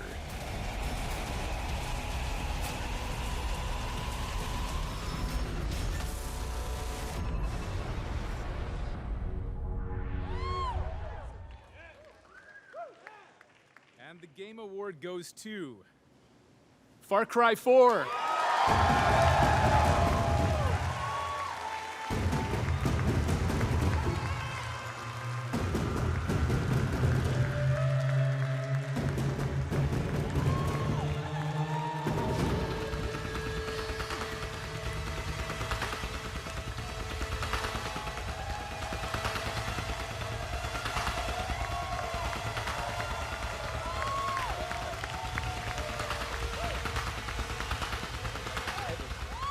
Wow. Yes, elephants. Everyone loves elephants. That's some pretty amazing competition. So I'm more than a little surprised we actually won. But one of our core goals on the project with Far Cry 4 was to make a game that was about the players, to enable you guys to tell your own stories in our crazy, messed up environment. So it's been incredibly exciting and fulfilling to see the videos you guys have been making of your own games and to see you guys telling yourselves a story in our world. So thanks so much to you guys. Thanks to the teams. The teams, honestly, it takes a huge team to be able to make a game like this. And a bunch of people all over the world worked on Far Cry 4. This is your award. Thank you very much, guys. Our next nominee for Game of the Year is Hearthstone, Heroes, Warcraft, and I'm rooting against this one. I know nothing about it. It just, look at that. It just looks I'm rooting against this one. Sorry, Hearthstone, Heroes of Warcraft. Game of the Year. This year, Blizzard Entertainment diverged from its established game types to introduce a free-to-play card game. Hearthstone, Heroes of Warcraft. Featuring iconic Warcraft classes like Warlocks and Rogues. Victory or death! And battlefields like Pandaria and Stormwind. Hearthstone allows players to duel against each other in a turn-based battle using a deck of 30 cards on computers or iPads. Well played. With over 400 cards, spells, weapons, and minions, Hearthstone is easy to play but hard to master. Hearthstone brings new life to the age-old thrill of playing a card game. Once again, Blizzard has redefined a genre and crafted an unexpected hit that is nominated for Game of the Year. And now, by way of Poland, from CG Project Red, here's Damien Monnier. Good spelling, good spelling. Hello everyone, my name is Damien, and I've come all the way from Poland just for you guys. Come on. Yeah. Now that means I'm super jet lagged, so don't forget to clap, all right, at the end, motivate me a little bit. Super jet lag, and this is absolutely surreal, because I'm usually in my bedroom watching the Game Awards at like 4 a.m. in Europe, you know, in my underwear, eating biscuits and watching Jeff Keighley. I know, it's not on the teleprompter stuff. We'll just go through it, it'll be fine. Now, I'm here in person, like I said, it's totally surreal, but I'm alone. However, I am representing a really, really cool team. A team of people who are passionate gamers. Because at the end of the day, yeah, come on! Yes! For my people back in Poland, like I said, are gamers, and that's really, really important because we create games that we want to play, and that's the case with The Witcher. Geralt, come on!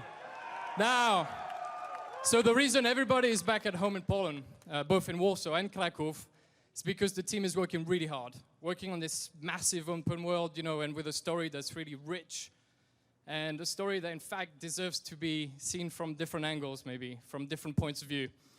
And that's why you don't get to just play as Geralt, our bearded, deep-voiced, sexy Witcher. You'll also play as someone else. Now, I was asked to actually tell you who, but I'm a tease. So instead, what I'm going to tell you is that that character is in this exclusive video that we've made just for you. So please, pay really close attention. World premiere. What happened here? Death descended. I felt its icy breath. Frost gripped the air itself.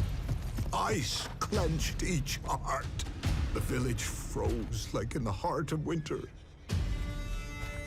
If you'd have heard the cries, sir, if you'd have heard how a man can scream. Witcher, I was hoping you'd come. You saw what happened. Only you and I truly know what all of us will soon face. The Wild Hunt will know I found her when I do. They'll attack.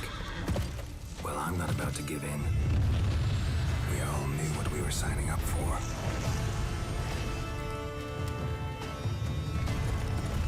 Elder blood flows in Ciri's veins, which is why the Wild Hunt wants to capture her.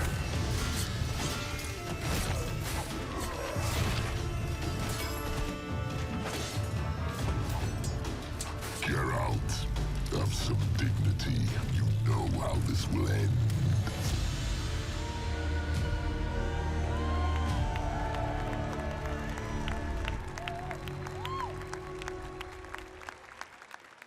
All right, I'm back here with two guys from Ubisoft Montpellier. We've got Johan and Paul. Great to have you guys with us. There we go. All right, we are back here with two guys from Ubisoft Montpellier. You've come all the way from France, Johan and Paul. You guys worked on an amazing game this year. Okay, thank you. We appreciate it. Well, it's up for some nominations, right? Including a new category called Games for Change. About a game that has a message or a meaning. Tell us about Valiant Hearts. I mean, this game, what did it mean to you guys? Why did you want to create this game? We wanted to show that video game can also talk about serious things, and we wanted to touch people maybe with this, and it worked. It worked very well. It was important to speak about the story of humanity also. It's important for us also. Yeah, well, it's an incredible game, and it's definitely a very different game, but we like to see that because we've got lots of action games and shooters and things like that, but what you guys did with that game is incredible, and I'm happy to be the one to tell you that you guys also received one of these tonight. Actually, not just one. You're going to get two for the best narrative and the winner of Game for Change, Valiant Heart. So congratulations, these guys, all the way from France. Thank you very much. Anything you want to say to those about it? I would like to say thank you all to be here with us tonight for our video games. And also thank you for the Valiant Hearts team and our family. Yeah, it was really intense. Yeah, thank you so much. Well, thank you. We appreciate you guys. We appreciate you coming all this way to the show this year. So thank you and congratulations, and we can't wait to see where the series may go in the future. All right, well, we've got a lot more ahead for you guys, and you know, one of the highlights for me last December was to reveal a game that really surprised me, I think, with its response to it. Of course, I'm talking about some friends over in England who made a game that has been just blowing up this past year. And they said they wanted to do something new this year and come back with me and do something special in December. And they've been planning ever since E3 to put something together for you guys. You know, one of the cool things this year is that there are a lot of indie games that have really inspired me. There are a lot of amazing developers that come up with these really, creative new ideas, and we've showcased a lot of those tonight. Like you guys won with Games for Change, we're hoping, obviously, to have some other games and small games that prove that they deserve to be on the big stage, much like the big blockbuster titles. And hopefully that's something that you guys have seen tonight, and you're going to see more of as we move forward, along with some big games. So right now, we're going to take a look at another world premiere right here on the Game Awards. Check it out. World premiere.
From Hello Games, please welcome Sean Murray.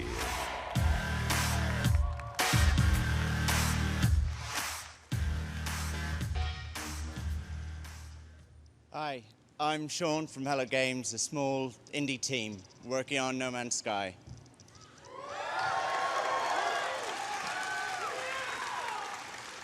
What you just saw showed for the first time just 5 of the ways that you can journey through this infinite procedural universe that we're creating. It's been a crazy year for us since Jeff gave us the opportunity to show the game off to the world for the first time. I remember when I was writing the very first lines of code on the game, and I was listening to this track over and over again, Debutante. It's been the soundtrack to everything that we've shown so far. And now that band, my actual favorite band, are writing No Man's Sky, the album.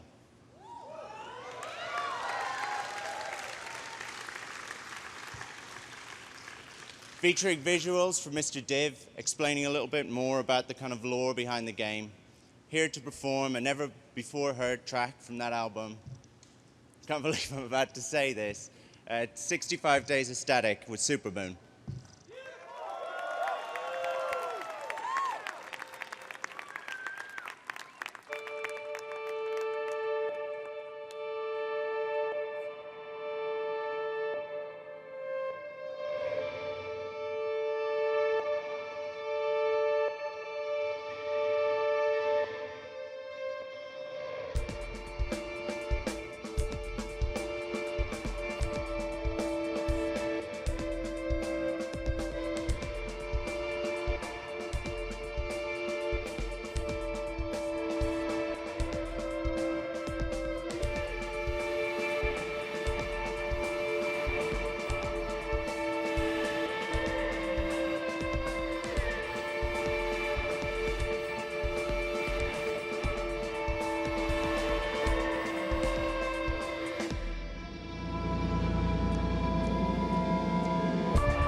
This is no longer a wildlife problem.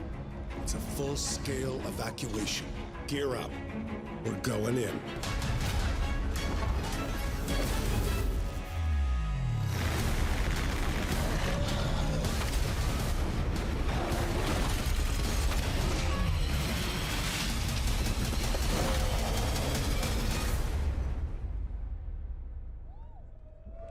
Rated M for mature. Rated E10 for ages 10 and up.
Exciting new world premieres of Human Elements and King's Quest are just moments away. And later, Sean Layden presents the award for Best Indie Game, plus more special guests. But now, here's another world premiere.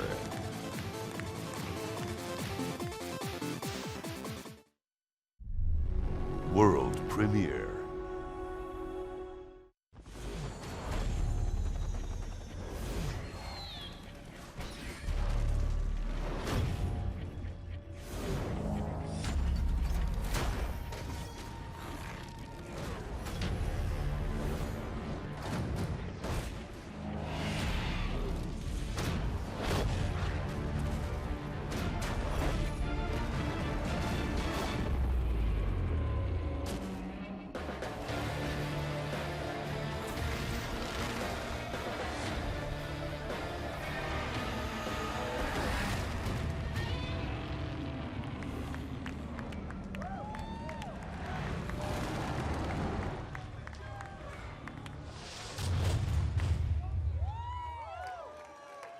Godzilla coming to PS3 and PS4 next year.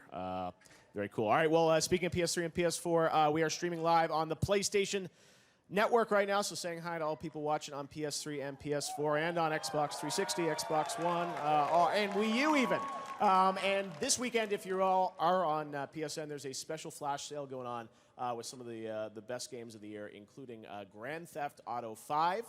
There's a special offer for that. So if you haven't picked up the next-gen version of the game, check out PlayStation Network this weekend for a very cool offer. All right, well, we've got Game of the Year still to come. Some more nominees to look at with Conan O'Brien, including Bayonetta 2 and others. So we'll find out what's going to win Game of the Year a little bit later. But now we're going to look at our fourth nominee that we've talked about already tonight, Middle-earth: Shadow of Mordor. Check it out. Our next nominee for Game of the Year is Middle-earth: Shadow of Mordor. Now, you can tell this is a good game because on the back, a guy's just holding a head that he found. He found that head and he's like, where do I return this? Does anyone lose a head? Game of the Year. A quest for revenge sets the stage for the Shadow of Mordor, a new adventure set within the world of J.R.R. Tolkien's Middle-earth. Stand up and fight. Middle-earth: Shadow of Mordor. Rather than a game based directly on a movie or book, Shadow of Mordor tells the tales of Talion, a ranger of Gondor, whose wife and son are brutally murdered.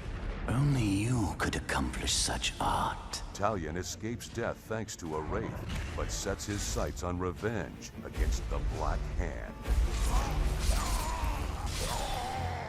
Shadow of Mordor breaks new ground with its fast and fluid combat and the Nemesis system, where encounters with enemies change based on a player's previous actions. He will remember precious. Gruesome and satisfying, Shadow of Mordor is nominated for Game of the Year.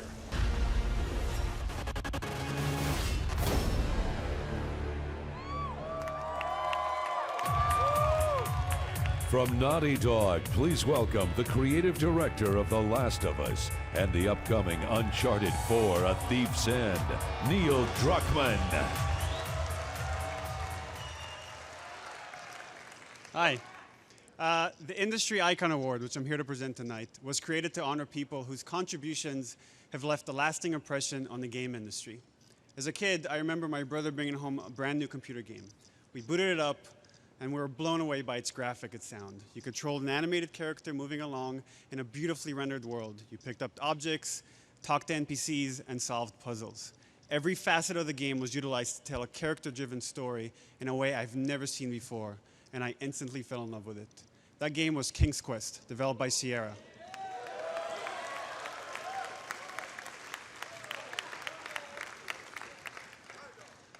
Growing up in Israel, I barely knew any English, but I'd worked through Sierra's catalog bit by bit, sitting there with a Hebrew-English dictionary. I learned to read and write English just so I could play every King's Quest, every Space Quest, and when my parents weren't around, Leisure Suit Larry.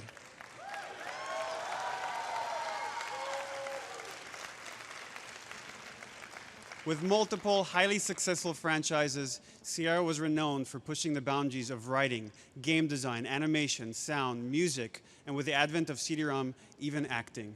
Today's gaming storytellers stand on Sierra's shoulders. Tonight, we're proud to honor two visionaries who entertained and inspired countless of players and developers.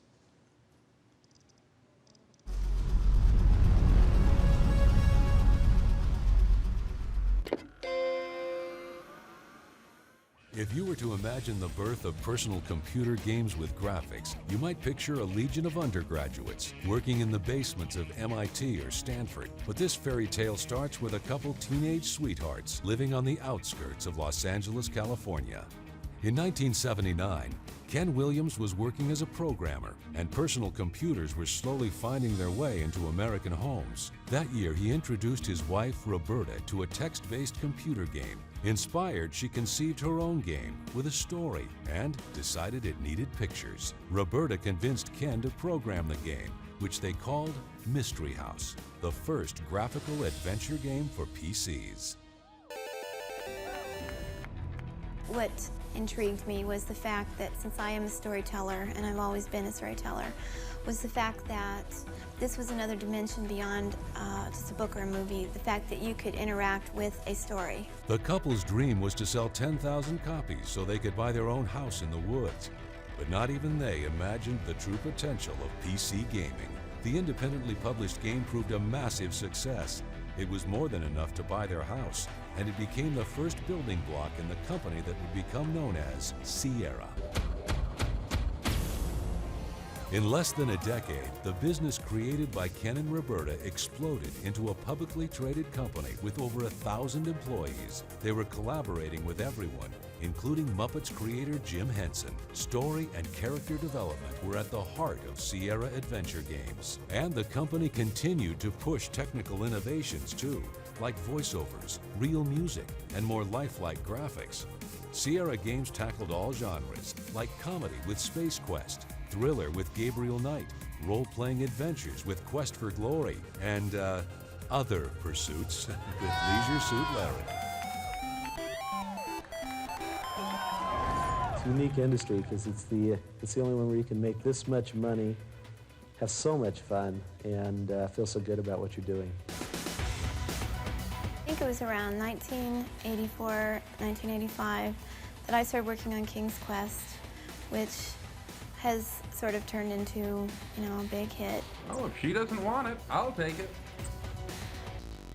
Roberta continued creating and writing adventure games, most notably the blockbuster franchise King's Quest. And in a male-dominated industry, she provided one of the most influential female perspectives in gaming. Today, the industry has evolved, but Sierra remains the company that pioneered many of the technologies and storytelling techniques that are now industry standard. Some of today's greatest games are all built on a foundation birthed by gaming industry pioneers, Ken and Roberta Williams. I've got more success than I ever wanted or ever really needed. And from here, if I can just make better games, make the home computer more productive, and put a home computer in every home, then I'll have done more than I ever wanted.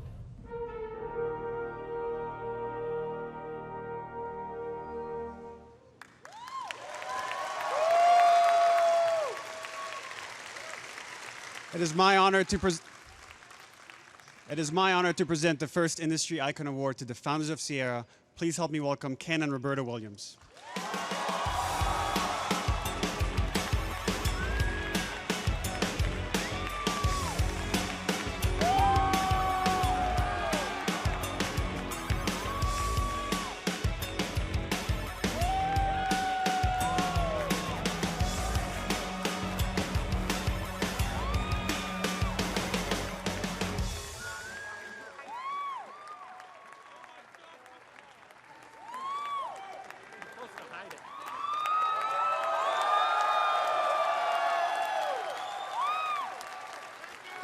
Wow. Hey, thank you, everyone. I didn't get to see the video at the beginning, so apologies if this is reruns, but it was almost exactly, almost to the day, 35 years ago that I was playing an adventure game that was all text on a teletype machine. In those days, we had acoustic modems and 300 baud, which nobody here can relate to. But, you know, and Roberta saw me playing it and kind of took over the screen.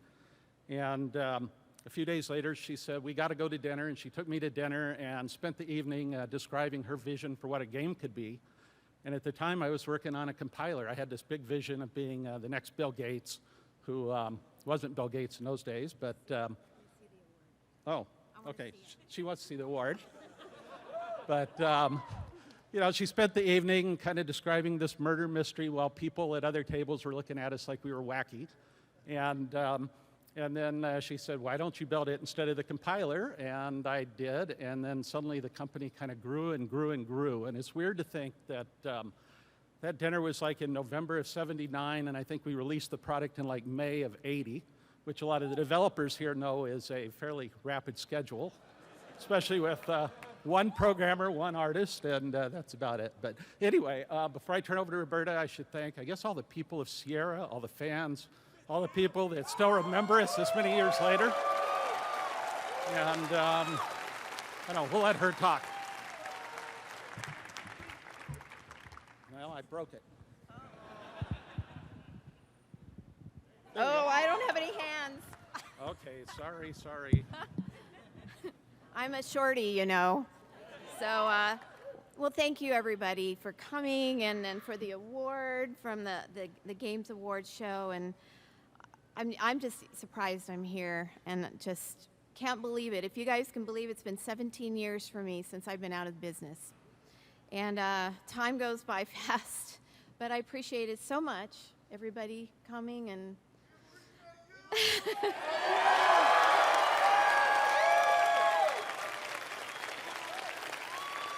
Well, I appreciate you too.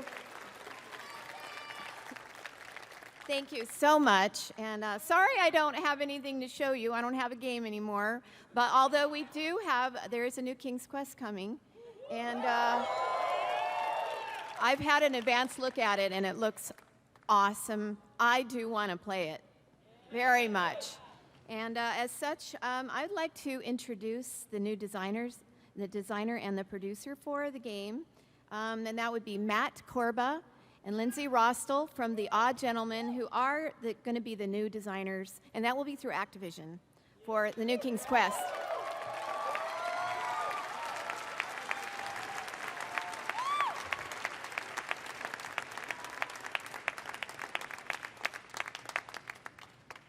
I have something to do first.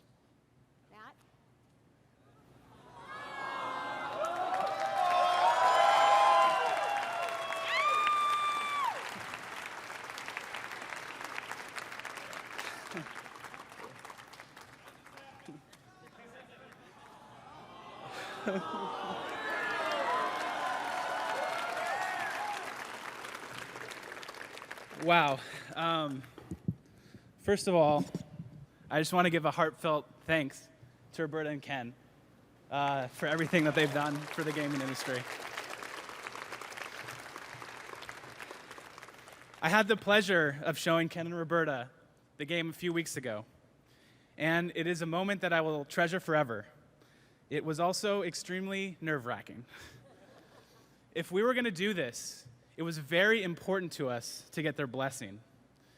When we set out to reimagine King's Quest, we wanted to hang on to everything that made the original game so special. The charm, the humor, the puzzles, and the sense of wonder. We wanted to make a King's Quest that if Roberta and Ken were still making adventure games, this is the one they would make in 2015. King's Quest is my favorite game series of all time. Thank you. It's a scary task to take something so loved and make it new again. But I hope you'll be able to see the love we've been pouring into the game.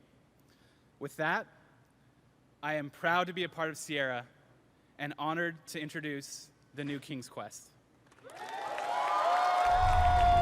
World premiere.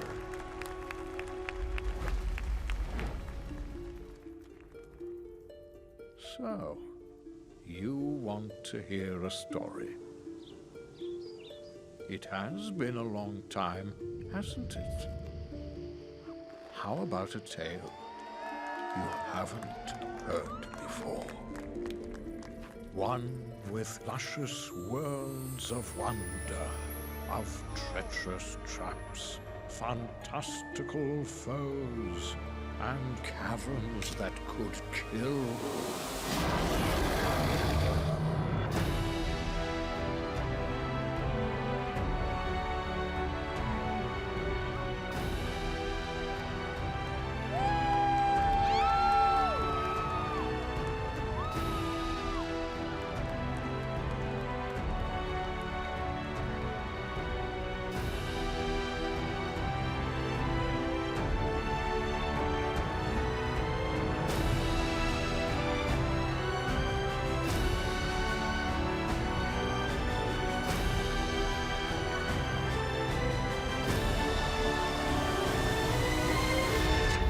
Once upon an astounding time.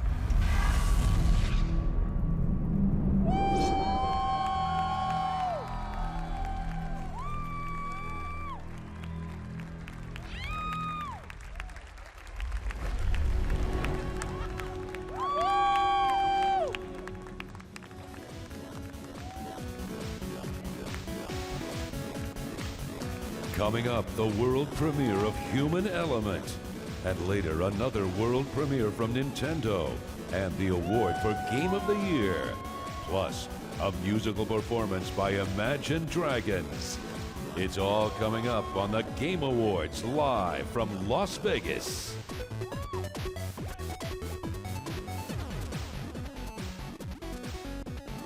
I am senior producer on Dungeon Defenders 2. One of the big things that we've talked about with DD2 is to really make it more engaging for players to work together. You can meet up with your friends and go through a whole bunch of different levels that range from cool ruins of ancient races to cities that are on fire and besieged by the enemy. We have this new thing called our combo system. We've taken towers and abilities and we have allowed them to interact with each other. You could be a huntress and throw an oil flask on an enemy. They get covered in oil. If any fire damage hits them, say for example from an apprentice's flame burst tower, they're gonna burst into flames and you see this awesome VFX where they're lighting on fire and taking extra damage. We wanted to find a new way for players to level up.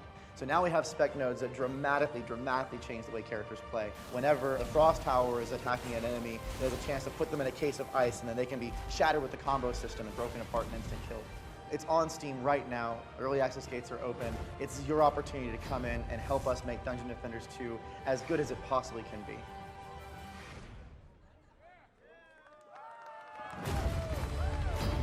Thanks for joining us tonight for an exclusive look at the next game from Trendy Entertainment, Dungeon Defenders 2. We're delighted to announce that we partnered with our good friends at Sony Computer Entertainment to bring Dungeon Defenders 2 exclusively to PlayStation 4 in 2015. Visit the PlayStation Experience tomorrow to get your hands on the PS4 version, and for those of you at home, visit our Steam page for more details.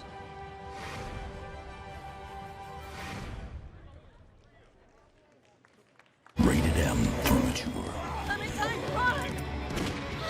So, what happened to your parents? My parents went on vacation and they never came back. They are weak and we are strong. It falls to people like us to lead them to safety. I'm not like you.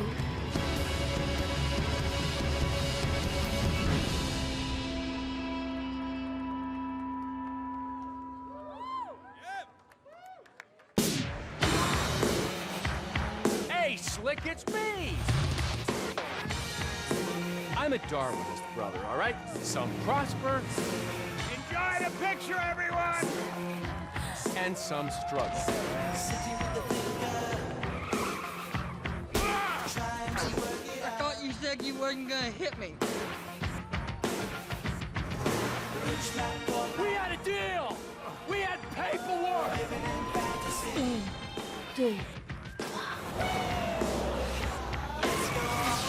My daddy was not nice to me!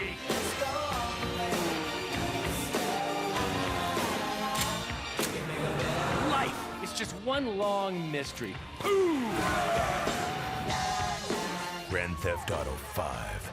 Out now on PlayStation 4 and Xbox One. Rated M for mature.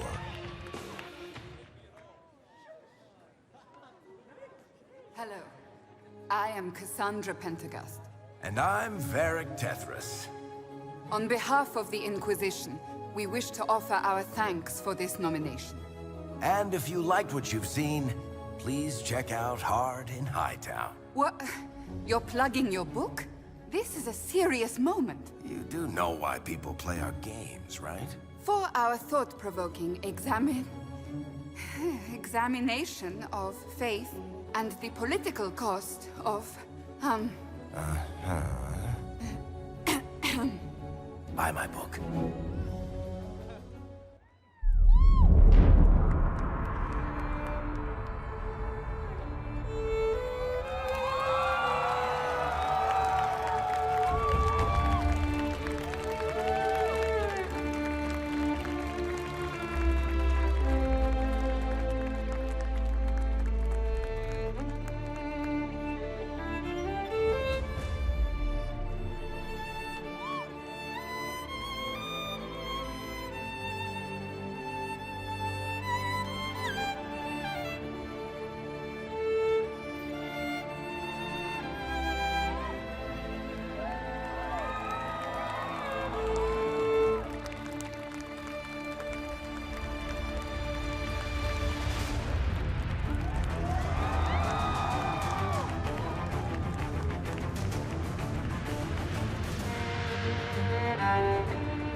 All right, thanks very much to Lindsey Stirling for that great performance from Dragon Age Inquisition, which is nominated for Game of the Year, and that was brought to you by the guys at AMD, so thank you very much. Dragon Age, as mentioned, is nominated for Game of the Year, and that award is coming up very soon. We're getting towards the end of the show, but we still have some amazing stuff left for you guys, and those of you watching on Steam, remember the Steam sale is going on. There are a lot of great nominees from across the industry that are available for sale on Steam from Telltale Games. You've got Wolf Among Us and Walking Dead, and also Game of Thrones just came out with little Peter Dinklage and everything. I haven't had a chance to play it. We've been working so hard on the show, but that is available now as well. You can check that out on Steam. All right, we got much more coming up live right here on the Game Awards. Stay tuned. We're almost done, but you do not want to miss the end of the show. Now, please welcome the man who runs PlayStation, Sean Layden.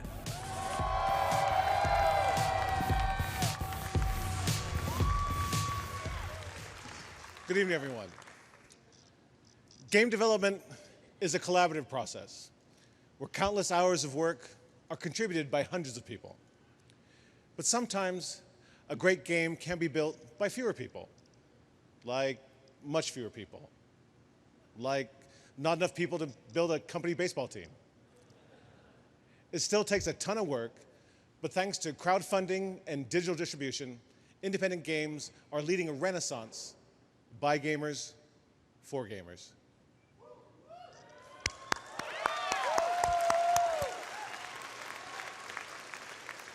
Unshackled, these developers are creating games they want to play.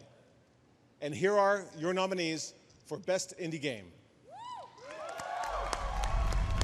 Best Indie Game.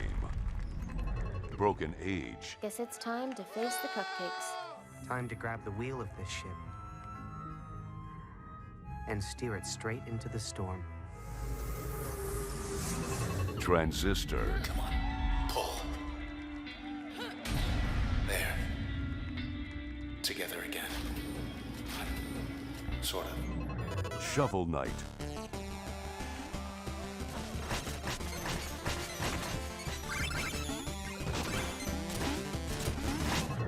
The Vanishing of Ethan Carter. Cases like this one didn't come along very often. In Red Creek Valley, the secrets grew like spider webs. And Ethan Carter disturbed one he shouldn't have. Monument Valley.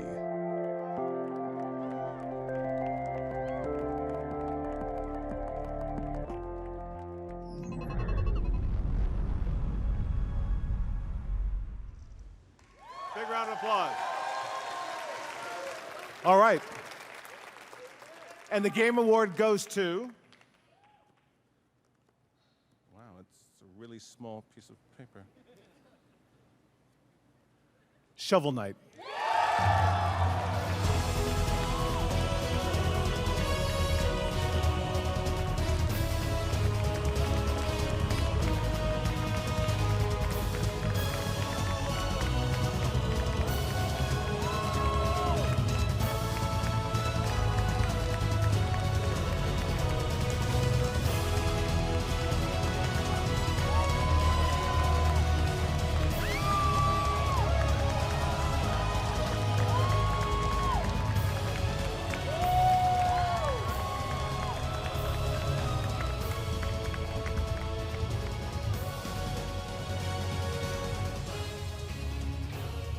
Wow, just thank you so much. This is absolutely unbelievable. You know, we'd like to thank our friends and family helping us through this really tough time. I mean, when you're developing an indie game, just, you know, every bit of energy that you have goes into it. So thanks to our friends and family. You know, thank you so much to Nintendo for helping us and for helping us with their indie program. I mean, awesome. And also thank you to all of our backers on Kickstarter. I mean, without crowdfunding, this would not have been possible. So thank you so much. Thank you. Yeah. Yeah. And then I guess lastly, you know, just thank you to everyone for loving these kinds of games and for allowing games like Shovel Knight. I mean, when we were kids playing, you know, our Marios and our Castlevanias and our Zeldas, we never imagined that we get to work on something like this or that it could come out and be successful and that everyone would love it. So It's just so wonderful. So just thank you so much. Thank you.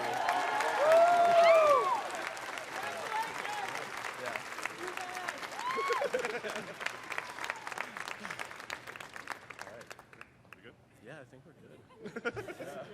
Yeah, we really appreciate it. Thank you. Thank you so much. All right, our next nominee tonight, Bayonetta 2. Wow. She looks like an incredibly dangerous real estate agent who really tones her butt. Her butt is in incredible shape. She's not ashamed to show it either. Look at the way she's twisted and torqued. Oh, are you seeing my bottom? Bayonetta 2. Game of the Year. The dark arts of witchcraft are the basis for the surreal, over-the-top action of Bayonetta 2. Did you miss me? This four-gun-wielding witch travels to a sacred mountain looking for the doorway to Inferno in a quest to rescue her clan sister. From Platinum Games, fast-paced action and fluid player control result in stylized and richly choreographed battles. Bayonetta 2 is a lushly designed hack-and-slash game that improves on all aspects of the first installment and is now nominated for Game of the Year.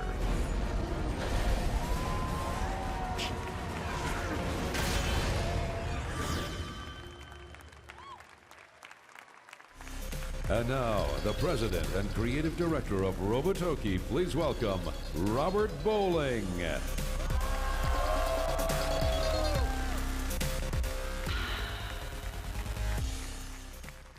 So over the last 2 years, we've been crafting a massive online multiplayer experience that focuses 35 years after the zombie apocalypse and the fall of society. Factions of survivors all around the world have received coordinates to the last remaining supplies. It is up to you to go and collect them while facing off on the greatest threat in the zombie apocalypse, the human element. I am proud to present to you the first world premiere exclusive look at a human element coming November 2015, PC, Xbox One, and PS4. World premiere.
The Game Awards aren't done yet. Coming up, the world premiere of the latest installment in one of gaming's most storied franchises. Plus, the big award comes out as we present the Game of the Year. And a big finale with Imagine Dragons you don't want to miss. Live from Las Vegas, the Game Awards. We'll be right back.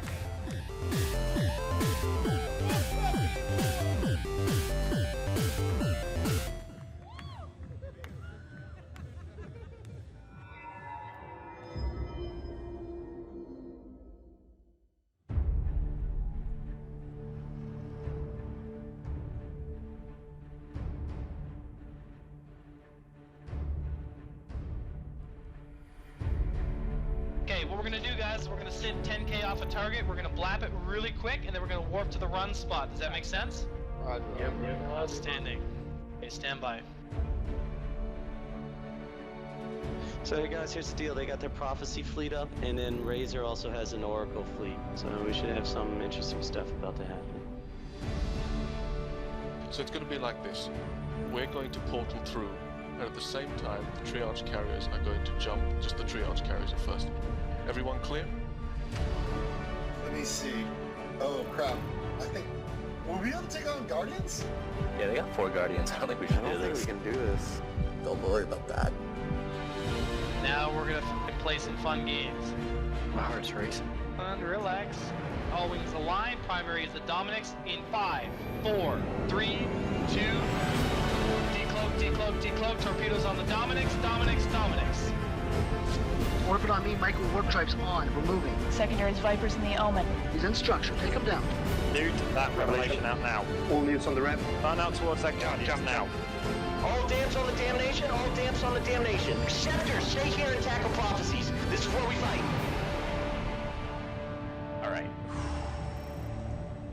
So I'm carrying 100 times more than my ship is worth. There were some pirates chasing me. This one guy chased me through like 5 different systems. I need to get the f out of the system. This little rock right here is worth about 166 million ISK. For some people, this might not be a big deal, but for me, it's huge.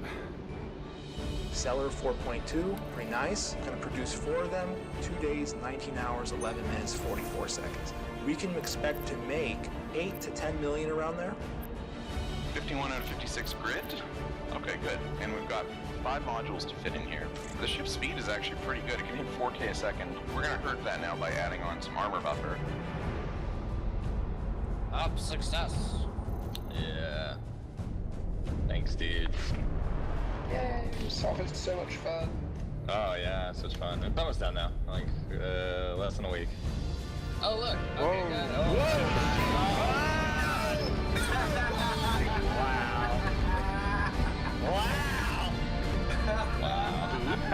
That is Rexy Kings right there.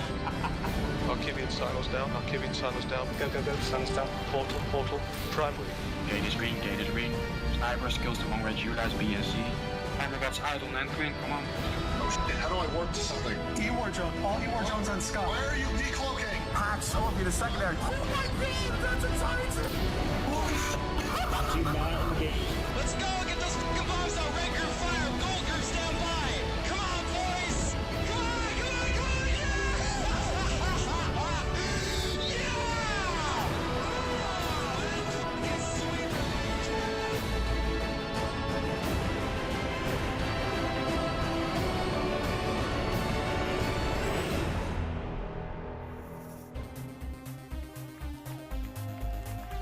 The time has come.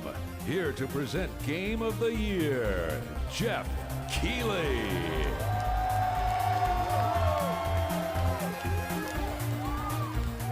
All right, guys, we are here to present Game of the Year. It's been an amazing night. I want to thank you all for coming out. For those of you in the industry, the fans that have been here, so much energy all night. You guys are going to love how we end the show. So wait for that. But first of all, let's take a look at our 5 incredible nominees for Game of the Year.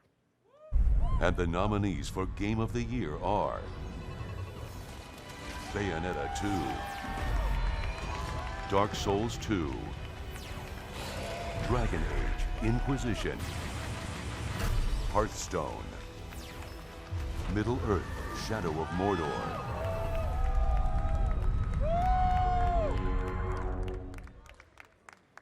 All right, well, here we go. It is time to announce the Game of the Year winner here for the Game Awards. And that winner is...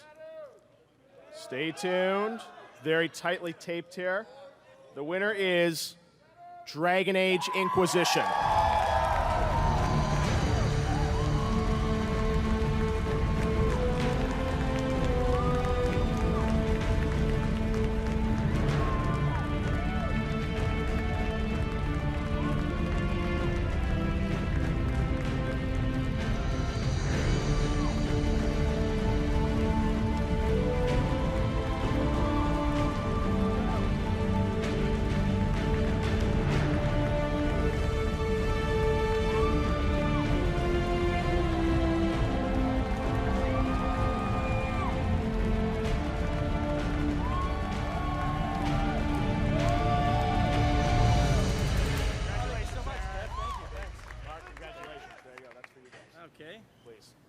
Mark.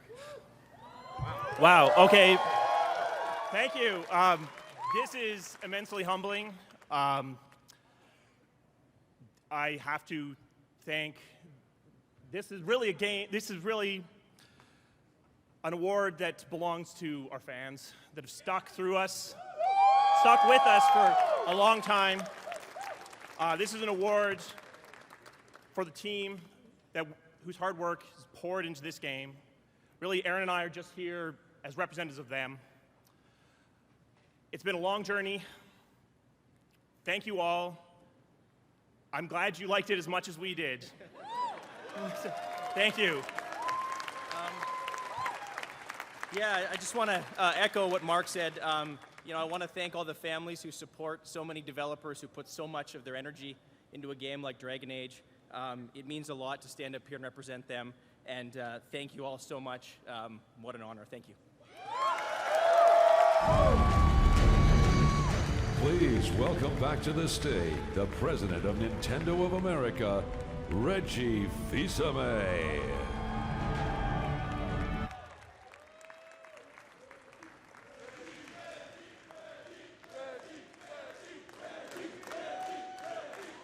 Lately, whenever I run into a Nintendo fan, they always ask me one question. Hey, Reggie, can you tell me about the next Zelda game? As you all know, this year at E3, Nintendo shared the first glimpse of the next Zelda game for Wii U, which is well into development. Let's head back to Nintendo headquarters in Japan to see what Mr. Miyamoto and Mr. Aonuma have been working on. World premiere. Okay, so today, why don't we show a glimpse of how the new Zelda game is shaping up? Sure. Oh, and it looks like it's sunset already. So we must be looking to the west. Right. I wanted everyone to see how beautiful this scene is with the setting sun. Oh wow, he's climbed way up high. Yes. Since this is such a huge world, we're making a number of high places that offer great views. So now you could decide where to go to from here. Right. You can see so far. This is a good place to look around from. And if you see, say, a suspicious-looking tower in the distance, you might decide to head there. Right. And then you saw that flash there? Whoa! You set a new type of beacon. Yes, and now the corresponding place is also marked on the map. Since Link is here now, this is the distance he needs to traverse. You can also zoom in from here, right? You can, by tapping here, and you can also zoom out, and further out. That's a huge world. We haven't even seen the whole world yet. This must be the edge of the map. How far are we from here to the edge of the map? Yeah, it would take a very long time for Link to walk. But anyway, why don't we try to go to the point that we marked on the map? Let's go. Whoa, a few. Good to know he had the sailcloth. Right, it played an important role in Skyward Sword. Now, it'll be a bit hard to reach our destination on foot, but luckily, here we have a horse. Oh, Epona, long time no see. This is a densely wooded area. Yet, I'm hardly touching the control stick. You're not touching it. Yeah, and I won't hit any trees. Real horses don't run into trees very often. Well, that seems natural. We're working on details like that. And now that your hands are free, you can do a variety of things on the horse. Yes, you can freely change the camera angle, for example. And you can swing a sword like normal. And shoot arrows. You can take time to aim now. Why don't we go to a place where we can aim at enemies with these arrows? There's insect and animal life as well. I saw apples growing here the last time. Yeah, you can pick and eat them. This looks a bit suspicious. We must be near a dungeon. In places like this, I knew you it. tend to run into these guys. Oh, and everyone there. All right. Oh, I heard a metallic sound. That sound tells you that your arrow has hit the right spot and damaged your enemy. And then in situations like this, you can vault off the horse. Yes. And while jumping, you can shoot arrows. I see. And you're in slow motion while jumping off the horse. Yes. Wow, easier to aim. So how far away is our destination from here?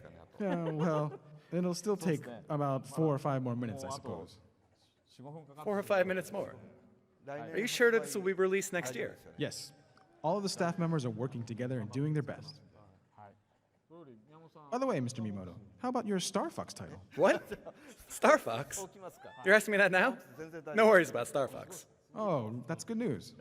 Star Fox will arrive before The Legend of Zelda next year. The way it uses the gamepad is really starting to feel good. Oh, but before that comes out, we'll release Majora's Mask. Right you are. We've made a number of adjustments to Majora's Mask, and it now feels pretty good on 3DS. Yeah, we made it easier to play without altering the feel of the original game. And we've worked on some places where we felt improvements were necessary. That's right, after 10 years, no less. It's taken 10 years, but the 3-day system is intact. And it's so accessible, you could even play while chatting like this. Well, that's all for now. Thank you for watching.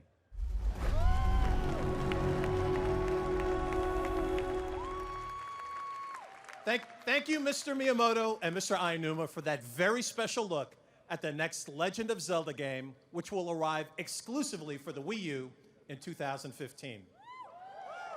Now, music has always been a pivotal part of the Zelda franchise. So before I go, I'd like to welcome longtime Legend of Zelda fans to the stage, Imagine Dragons.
So this is what you meant when you said that you would spend. And now it's time to build from the bottom of the pit right to the top. Don't hold back. Packing my bags, giving the academy a rain check. Oh, I don't ever want to let you down. No, I don't ever want to leave this town.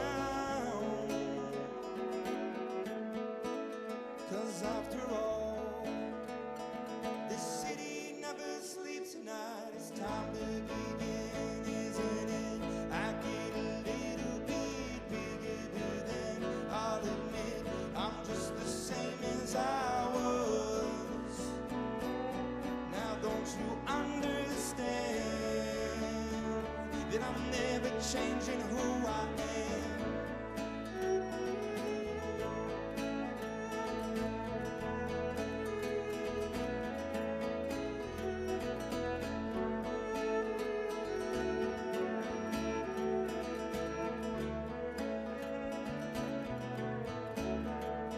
So this is where you fell, and I'm left to sell. Oh, the path to heaven runs through miles of crowded hell right to the top.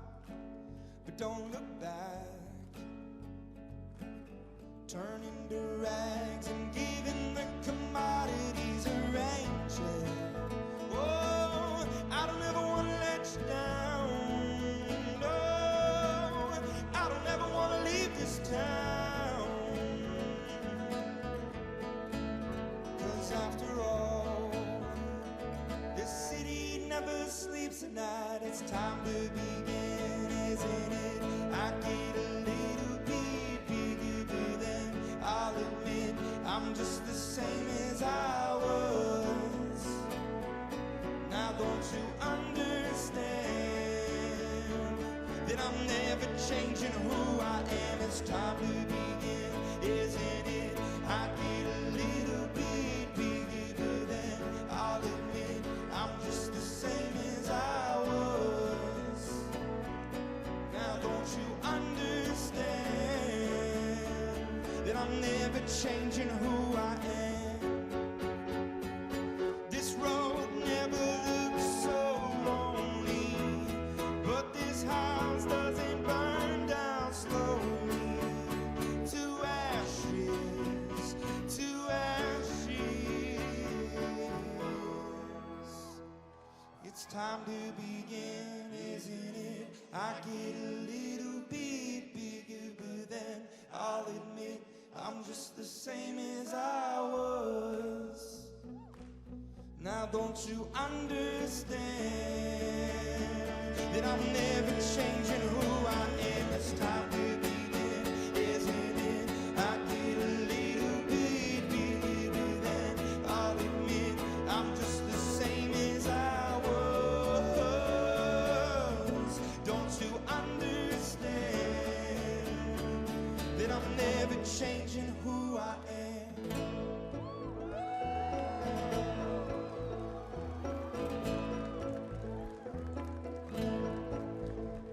Thank you so much. Thank you, Mr. Kondo.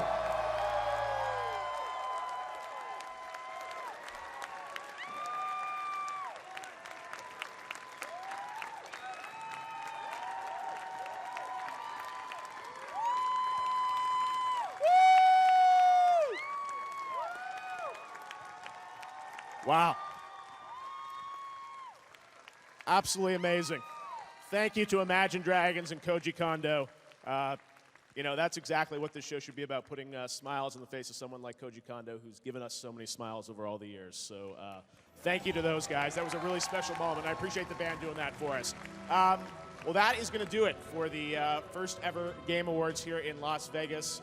We hope you enjoyed the show. We had a lot of great games, a lot of great awards, a lot of great news. Dungeon Defenders 2 is #1 early access on Steam. We're breaking records on YouTube and Twitch for viewers of a show like this. So thank you so much for watching the show. You can use the hashtag #TheGameAwards. This has been a crazy experiment. I appreciate everyone in the industry supporting it, the fans for coming out, and those of you online for watching.